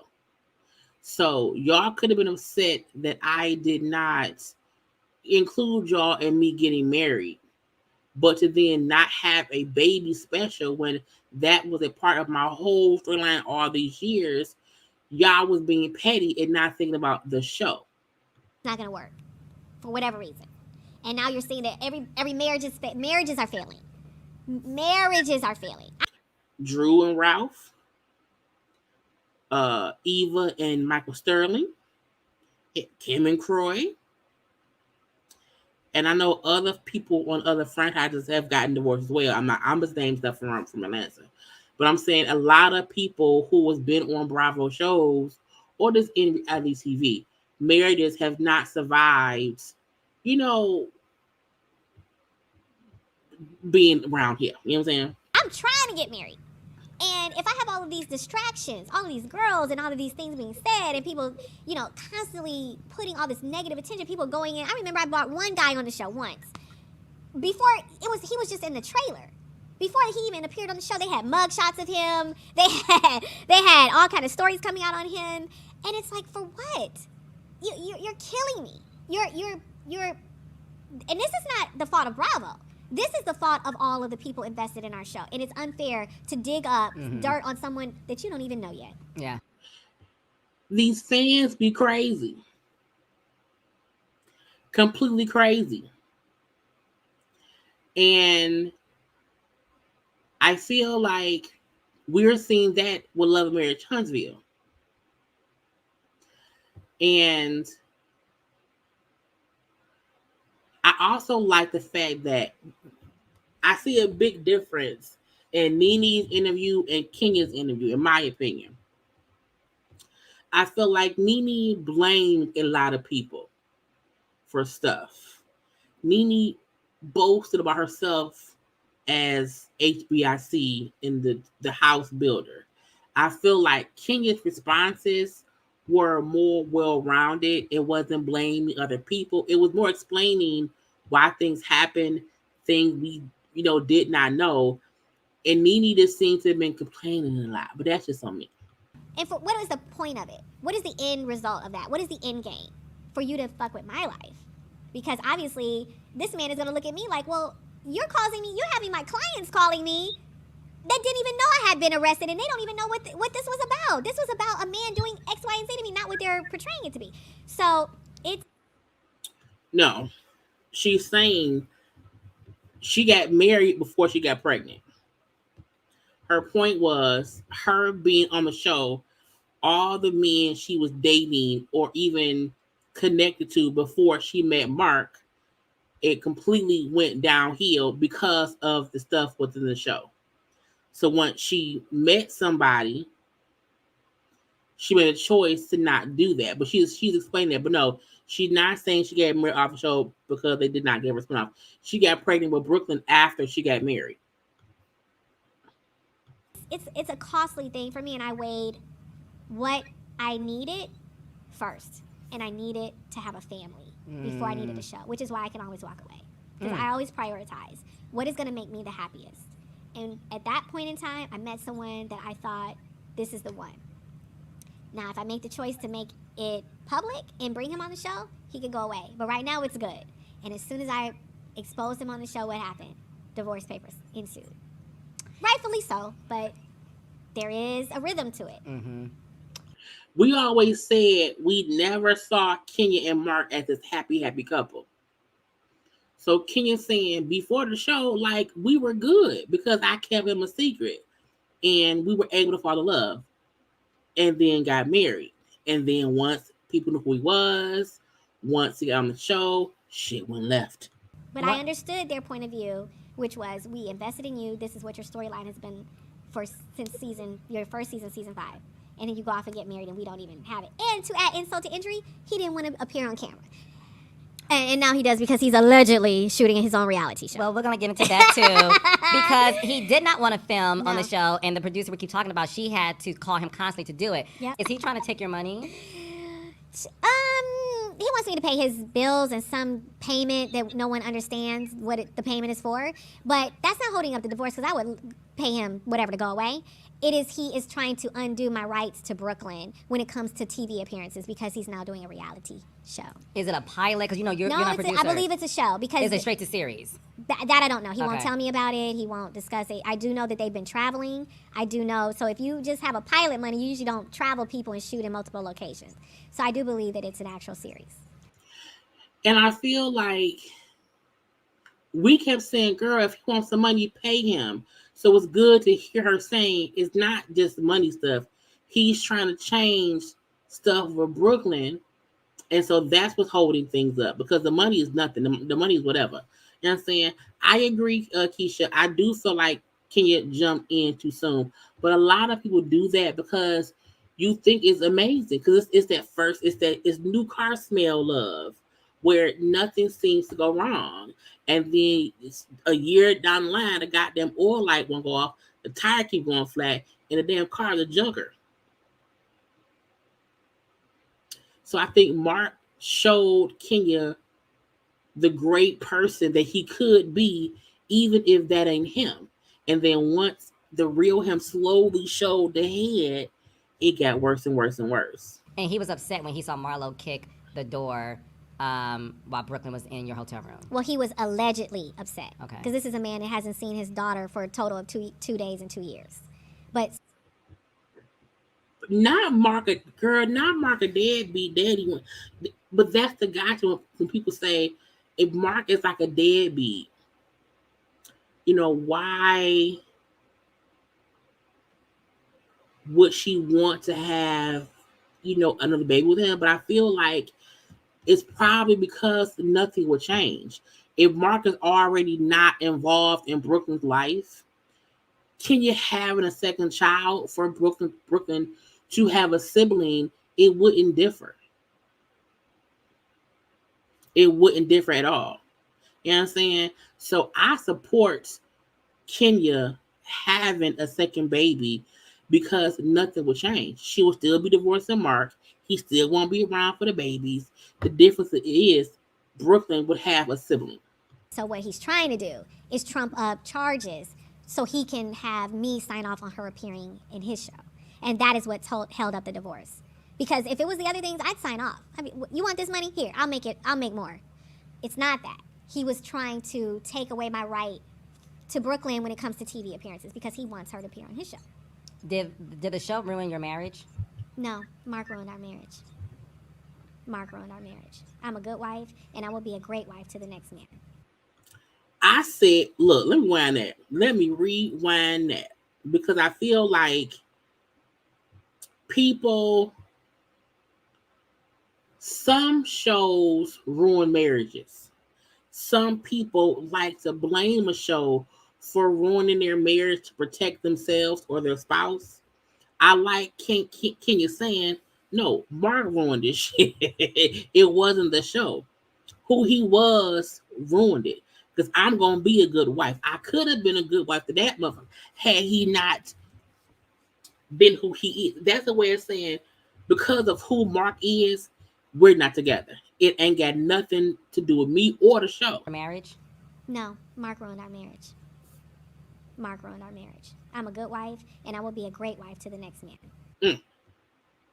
So it was a real, genuine connection that we had. We both wanted the same thing at the same time, which is also, again, the crazy thing about, from the rumors with Walter that escalated to things being fake, all started by Miss Parks, of course. You and Walter were in a real relationship. Kandi told you that. Yeah. But they chose to believe him, saying, I asked him, but he had been to my house. Walter had come all the way from Atlanta and stayed in my home because we were dating at the time. And then I remember Kandi saying, well, I know that they're saying this stuff, but his best friend is also one of my best friends, and he said they were dating. Mm-hmm. But that's not what they wanted to hear. They wanted to go with this false narrative that it was fake. Then for them to keep perpetuating this notion that I pay for men and all that. It's like, really, girl? People, what does it come? A lot of They Nene were even saying it's a fact. people really believe that. I got some tea. I got some tea for you. Oh, here goes some tea. Now I want to touch on this. I do feel like people were saying she paid Walter, even though I didn't think she paid Walter. I just think sometimes people get on these shows and want to be famous. I think Walter felt like I can do whatever now, and when him and Ken did not work out because they just weren't on the same path, he ran with let me get some attention from the show, and that shit just did not work out. Nene is the one who called me and said that Walter was going on the radio and he had been retained. Phaedra had been retained by him. Nene is your girl who called me up and gave me the heads up.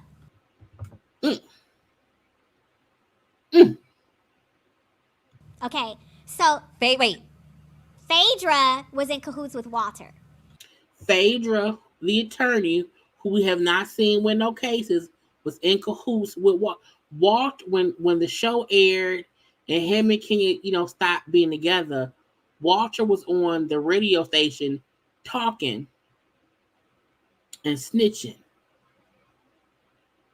And Phaedra is the one who Nene told me that Walter asked Phaedra to be his attorney. And that is when he then went on the radio and said that crazy stuff. Which he never said I paid him, by the way. He said I asked him to be on the show. And that's the gotcha. Walter was on the radio, never said she paid, but did say she asked him to be on the show. But I feel like you would have to ask somebody you not living with that you dating, hey, will you come on the show to show that we're together? Like, that ain't crazy.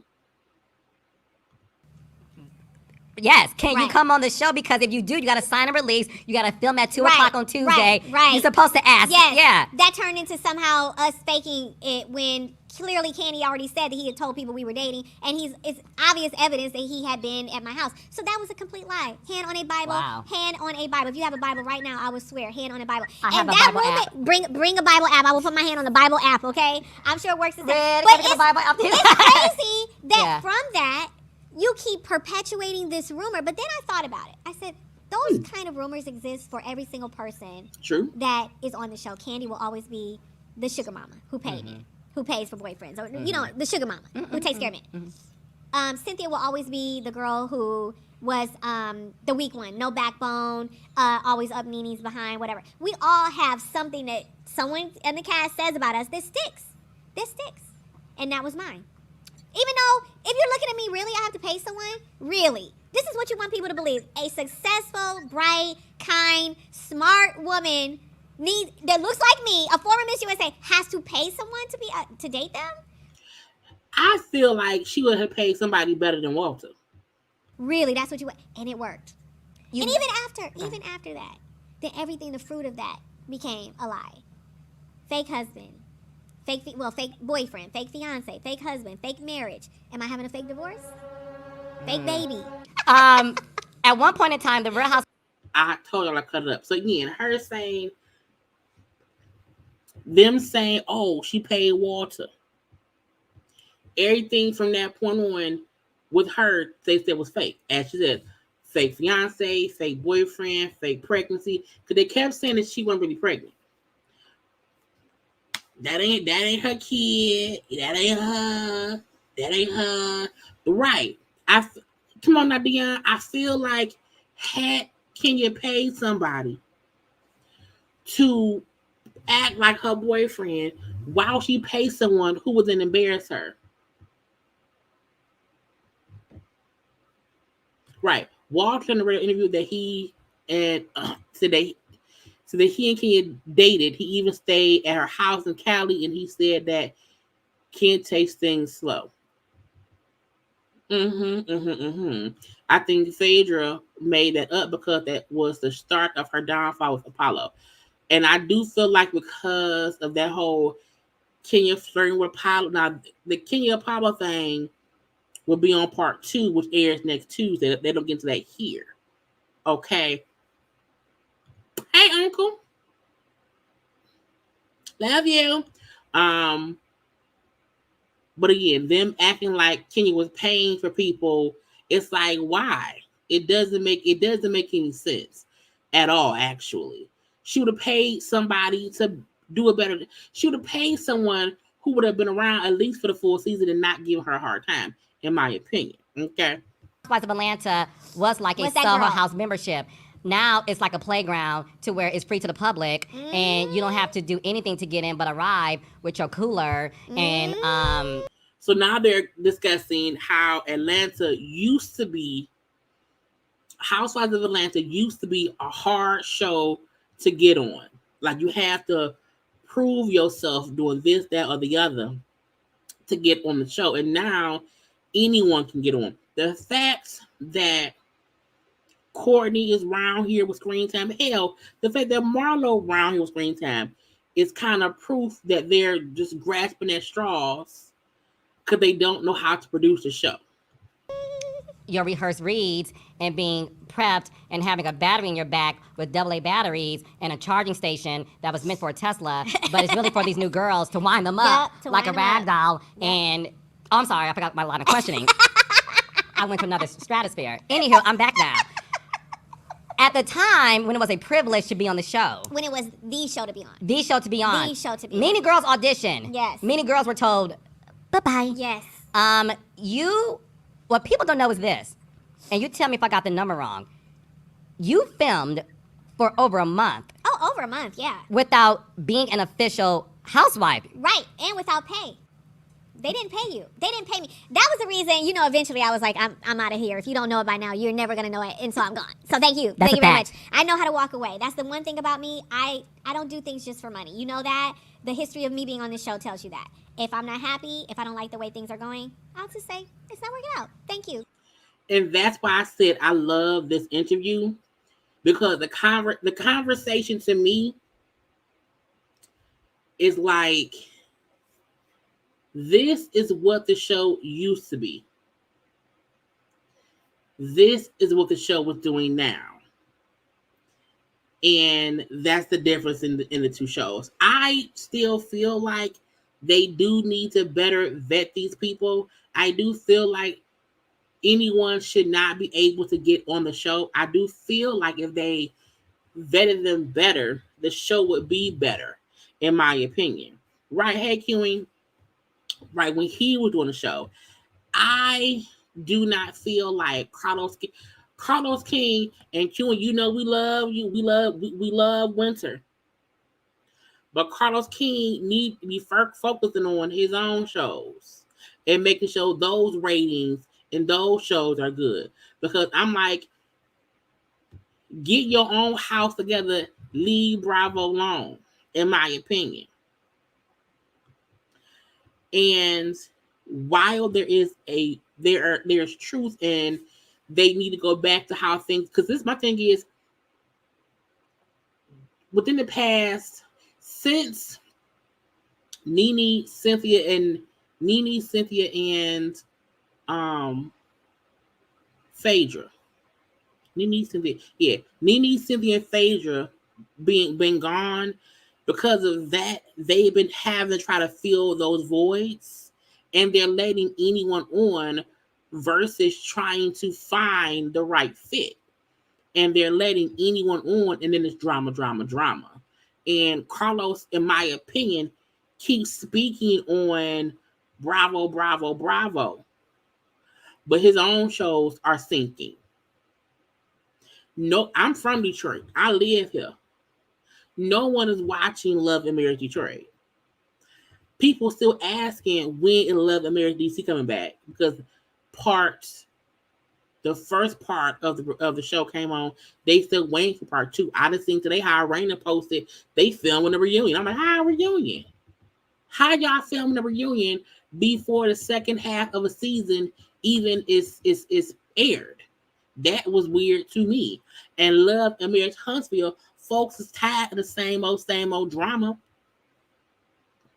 So Carlos, to me, needs to be more focused on how his brand can grow to be a 15 season shows.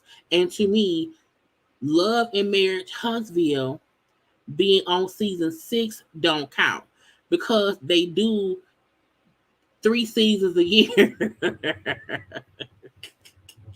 we get one season of the housewife shows a year.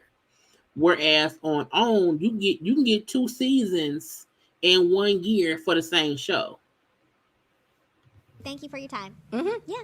So yes, back then, anyone who was auditioning or wanting to be a part of the cast went through this rigorous filming. They would film you alone. They would film you with your man. They would film you with your children. They would film you out and about. And maybe if you kept making the cut, you would film with a housewife. Or if you didn't know a housewife already, I knew Lawrence, so I would film with Lawrence. That was my entree or what? Not entree. No, he was your introduction into the. He was my introduction. Cast. Yes, so Lawrence was my introduction to the cast, and so from there, in a scene, he might say, if it's going well, Phaedra's having a get together tomorrow. Do you want to come? Oh, well, I don't know who Phaedra is, in real life. So I'm like, well, sure. I don't know what to expect. I don't know these people, So that's how it worked, and the great thing about that casting process is that you had to earn your right to be a housewife of Atlanta. Boom. That part I loved. You should, in my opinion, on a show like on a established show like any of the housewife franchises. Because all of the housewife franchises, I think Salt Lake City is new, but even Salt Lake City is going into the 3rd season. I think anyone on the established housewife shows should have to earn their stripes. You should not be able to be filming with the girls. Because when you start putting these newbies with the girls, they start acting like the fans. Had to earn it. It wasn't like, oh, this girl looks good. Oh, she looks good on paper. Let's make her a housewife. Girls are getting their contracts before they even meet us.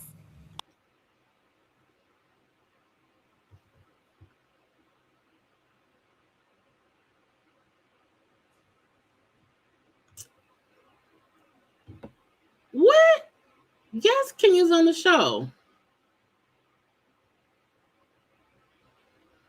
She's absolutely on the show. Absolutely. Current season. What Kenya's saying is fully truthful. Because how do you add someone to a reality show that's supposed to be about a circle of friends, and you then bring in somebody who's not really friends with anybody, want to force the friendship without seeing if that person really meshes with any of the housewives? That's why currently there are these alliances with Sanya, Sheree, who acts like a newbie, Courtney, Sheree, Marlo. Yeah, Sheree, Sanya, Marlo, and then Courtney. There's that alliance with them. And in my opinion, that's why Kandi and Kenya's like, girl, we're not doing. Kandi and Kenya came from a different realm of the show. This new shit, are like, we're not doing that. Like, it's giving desperate. But I blame the producers who do not know how to produce this show.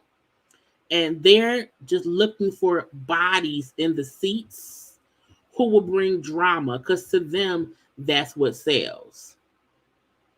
But most of the cast, or even most of the fans, we're older. You know what I'm saying? And because I'm 41, I'm also like, that's why I did not review 3 episodes. I was like, I can't do this bullshit. Like, it just ain't in me. I can't do it. You know what I'm saying? So when you try to build the show off of petty bullshit antics, when the watching public of the show are grown women in their 30s, 40s, 50s, you know what I'm saying? Whatever. We not for that BS. That's why some people don't like the show. That's also why some folk complain from a standpoint of, I like the fussing, I like the cussing, because they're a little bit younger. A little bit younger. But yes, it's okay, girl. But it's just weird to me that Bravo changed the vetting process when it worked. But they changed it because they had no choice. When Portia chose to not come back, when Nene could not come back, when Cynthia chose not to accept the friend contract, they had to rush to find someone to film. That's how Marlo got her peach. That's how Sheree came back. That's how Drew got a second season. And they brought in Sanya, who they can't get rid of because they haven't brought anybody in who's new. It's cool. And so then it blows up when they do meet us and they can't keep up. And they're not a good fit. We've seen it season after season. It doesn't work. Because if you think about the past couple seasons, how they've had people bring in friends. We've seen the past 4 seasons. The past 4 seasons, we've seen every year a friend of or somebody who's a peach holder for one season, and then they just don't come back. Because they keep trying to quickly add in people to fit the slot. And that's it. And they're not testing people out. I'm like, first of all, if you follow them in real life, you see who they're hanging out with. Start from there. Thank you, Keisha L. I think next season they should get rid of Courtney, Sheree, Marlo, and Sanya. They can bring back Claudia, Shamia, and maybe Portia and add 2 new friends. I feel like Sheree should go. Courtney should go. They're gonna keep Sanya because she's pregnant. That I already feel like. But I do feel like they could bring back Claudia. I do feel like Shamia could come in. The only reason Shamia may not work is because Shamia has said before her husband does not want them to be on the show full time. And she know what it would take for her to be a peach holder. So Shamia may come on as a friend of, because Shamia also, Shamia's daughter, who was just born via surrogate, I think has some different ailments and has been in the hospital. So I don't know how that may work out or whatever. But Claudia is a guest. Shamia should come back as a friend of. Portia should come back because Portia is now fully cool, with people. I think Portia and Kandi, Portia and Kenya, Portia would get along with. She would fit in. It would also break up their bullshit with them. Sheree and Courtney should not come back next season. They may keep Marlo just for Portia to have somebody to fight with, because Portia will probably read Marlo down. Claudia should come back. They don't need a full reboot of Housewives of Atlanta. They don't. They need to get the bullshit people out. And I feel like fixing Housewives does not include bringing back Nene or Phaedra. I don't think they should, because there's too much bullshit there. I think it'll be a lot of fun, shady shit going on if they bring in Claudia and Portia. Keep Marlo and Sanya. Keep them. That's fine. And see where it goes from there. But, Sheree ass can get out my face all day. All day. Need to be tried and tested. I did not have a contract. And I remember that's also the time where Cynthia and I got into it, because I was like, Cynthia, what? I didn't understand. I didn't watch the show. So when I saw the way Cynthia was just so protective of her friendship with Nene, I was like, this is weird, Right, Keisha. Marlo and Portia have organic beef. Marlo created beef with Kandi for the show. But Marlo and Portia have authentic beef. You know what I'm saying? In my opinion.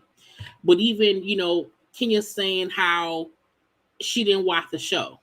So her and Cynthia was kind of fussing because she was like, girl, why is you around here kissing Nene ass? She didn't come into the show as a fan, knowing stuff from watching the show. It's one thing if you get booked for a show and you try to play catch up to see like what the premise is. But if you are a long time watching fan and you get on the show, you're going to act like a fan. Because you feel the same way I said for Love Marriage Huntsville, how Stormy Mama felt some way about Mel because she was a fan of the show. Being a fan of the show will make you act a certain kind of way. This is very weird, you know? And so I didn't have a point of reference like that. I think the problem is the girls that are being cast now, they're fans. And that's a big problem. Because I wasn't a fan. I was a fan of Miss Lawrence. I was a fan of Atlanta, but I didn't know these girls. I didn't watch them religiously. I didn't get in front of my TV and was like, yeah, you better twirl. I didn't do that. So my interaction with them was genuine and it was authentic. And whatever I saw, I called out because that's just my personality. I was like, okay, I wasn't gonna sit there like a wallflower. I was like, well, I don't understand. Why is this girl that's so beautiful, like holding on, like dear life to Nene? And I just didn't understand it. And so we talked about it on camera, because we're being filmed. So and that's what ended up happening. Like that's how those relationships were born, And I fully feel like she's talking about Courtney. I fully feel like Courtney is a fan. Courtney's always acted like a fan. She reacts like a fan. And even how Courtney in her interview that she did, that I reviewed the interview of Courtney, is over. It's an hour long, so watch along, go watch it.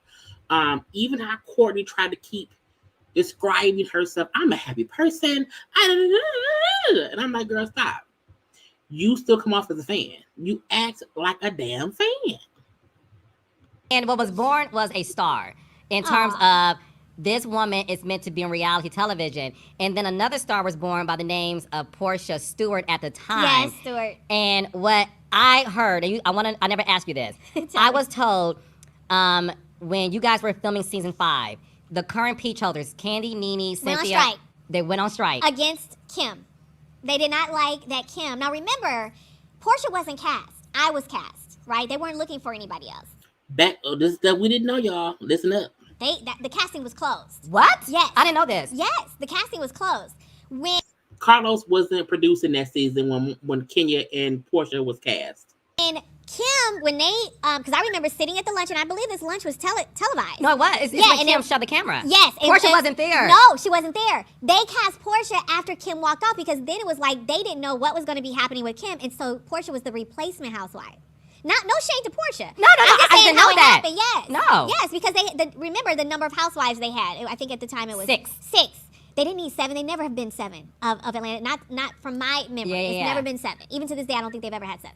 So when she walked off, that opened up the casting again and said, okay, we have this other girl. Let's look some more. And then Portia came, and I don't know who else, but yeah, that's how that happened. So the housewives went on strike. Yeah, which was a great thing because they came together. Finding out that during season 5 they band together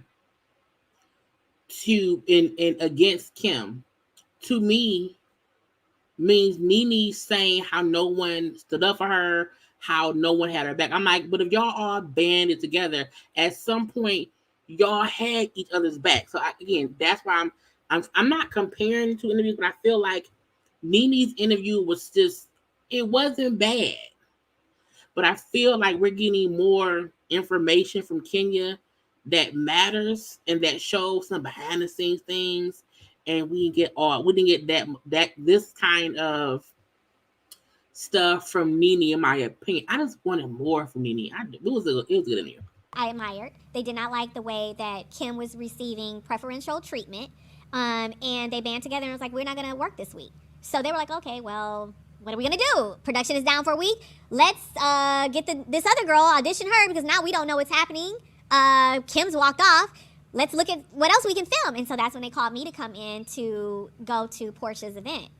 And Portia was very interesting. Now remember, she's saying she was not a paid housewife at the time. This is proof how you couldn't just come on the show and be a housewife. Even her saying I was working without being a housewife. I was working without getting paid. You know, me that with Portia. All that happened while I was not a housewife. You know what I'm saying? Yes, come on, Sammy. Nene interview seemed like it came from a place of being a bit coming bitter still. This is informative. And I only picked like 4 different things. The full interview was very Carlos didn't even get on my nerve. Like it, I'm telling y'all, go to Carlos' page, honey. And that's why I did not pull the full interview, because I felt like, no, go over there and watch it. I pulled great pieces out, but it was a very informative, and it was only part 1. You know, and because people can't make me like Carlos sometimes, honey, and I'm not, girl. You know what I'm saying? But yeah, I like that we was getting more information. Like, we didn't know Kenya wasn't a paid housewife for a month of filming. We didn't know that Portia was actually a replacement for Kim. Like, we didn't know any of this stuff. We did not even know the process to be a housewife. When were you officially made a housewife? I think it was after the Nene's event. It was after Nene's event. Shoe-dazzle? No, after the Limited Success event, because I remember saying I was done. Yeah, okay. I remember saying I was done. I was like, if you don't know it now, I'm not going to be working for free. I've shown you enough. If you don't think that I'm that girl, then someone else will. Thanks, but no hard feelings. And then they begged me, just one more scene. And I remember saying, if I shoot this scene and you don't make me a housewife, you cannot use me for anything else. You cannot use any of my footage. And they agreed to it, and they made me a housewife after. You earned it. Yeah, you earned it. I told him, I was like, if you don't, then you can't use me at all. This also sheds a little bit of light into how the housewives or the cast and crew could feel like Bravo wasn't fair to them. Because for her to say, like, they had me filming for a month without me being paid back in season 5, that can be seen as unfair. But she was a newbie then. She wouldn't do that now. But it just kind of makes more sense as, they were trying people out. You did not come in as a paid housewife. It wasn't a guaranteed thing. And her saying, I told them, no, either put me on as a housewife or let me go. And once you do let me go, you ain't allowed to use any of the stuff I shot. It showed her, 1, taking up for herself, but 2, let them know, hey, y'all want me. What people don't realize is this. When season 5 aired, obviously you're seeing what other people are saying about you. In their confessionals. The first time, yes. You're being accused of being an alcoholic. Oh my God. Drunk. As someone who's never been drunk a day in their life, got on a hand on a Bible, I have never been drunk a day in my life. I have been tipsy. I've been feeling good from alcohol. I have never, ever in my life, blackout even drunk. to this day, I've never been drunk a day in my life. And you have people accusing me, and that's a trigger, because guess what? Who accused me of that? And I had never even tasted alcohol before. My mother. Now, in the beginning of her interview, which y'all should go listen to on Carlos King thing, she spoke candidly about what her mama put her through, how her mom made her feel, why she reacts certain ways based on what she went through with her mama. So her now bringing up how anyone telling me about me drinking or whatever is a trigger because of my mom, because of what she said to me about me, how she tried to, ruin my life in different ways and saying things. It all ties in together. Remember the story I told you earlier? She told those people that I was an alcoholic. Yeah. I don't even like liquor like that. You know what I mean? Anybody who's ever gone out with me, if I get 2 drinks, that's rare. Yeah. That is rare. And you're like, that's what I said. You not get a little tipsy, but your tipsy is fun and it's whimsical. Yeah, you're a fun girl. I'm a fun girl when I drink, but I've never been drunk. So that hurt you. It hurt me. Because when Phaedra was calling you an alcoholic, it reminded you of your mother. And what else did she say? I confided in her about my mom thinking that she had a mental illness because of the way that she treated me. And Phaedra used that when we fell out. She used the 2 things that were my ultimate triggers. Saying that I had some kind of illness because of my mom, and saying that I was an alcoholic. And that all leads back to my mother and her treatment of me and the things that she did to try to destroy me. And that is why I have the opinion that I have of Phaedra now. Again, her saying, I confided, again, Phaedra ain't looking so good. You know, her saying, like, I had confided in Phaedra when we were cool about issues with my mom, and that we fell out. And she then used what I told her about me and my mom against me, calling me a drunk, accusing me of being an alcoholic, suggesting I have a mental issue because of what I told her about my mom. People, that's a real stigma. When a parent has mental issues, addiction issues, you can feel like that's just hereditary. So to try to make people think that's the issue because you know Kenya feels that way based on what her mama did, that's some down low shit. And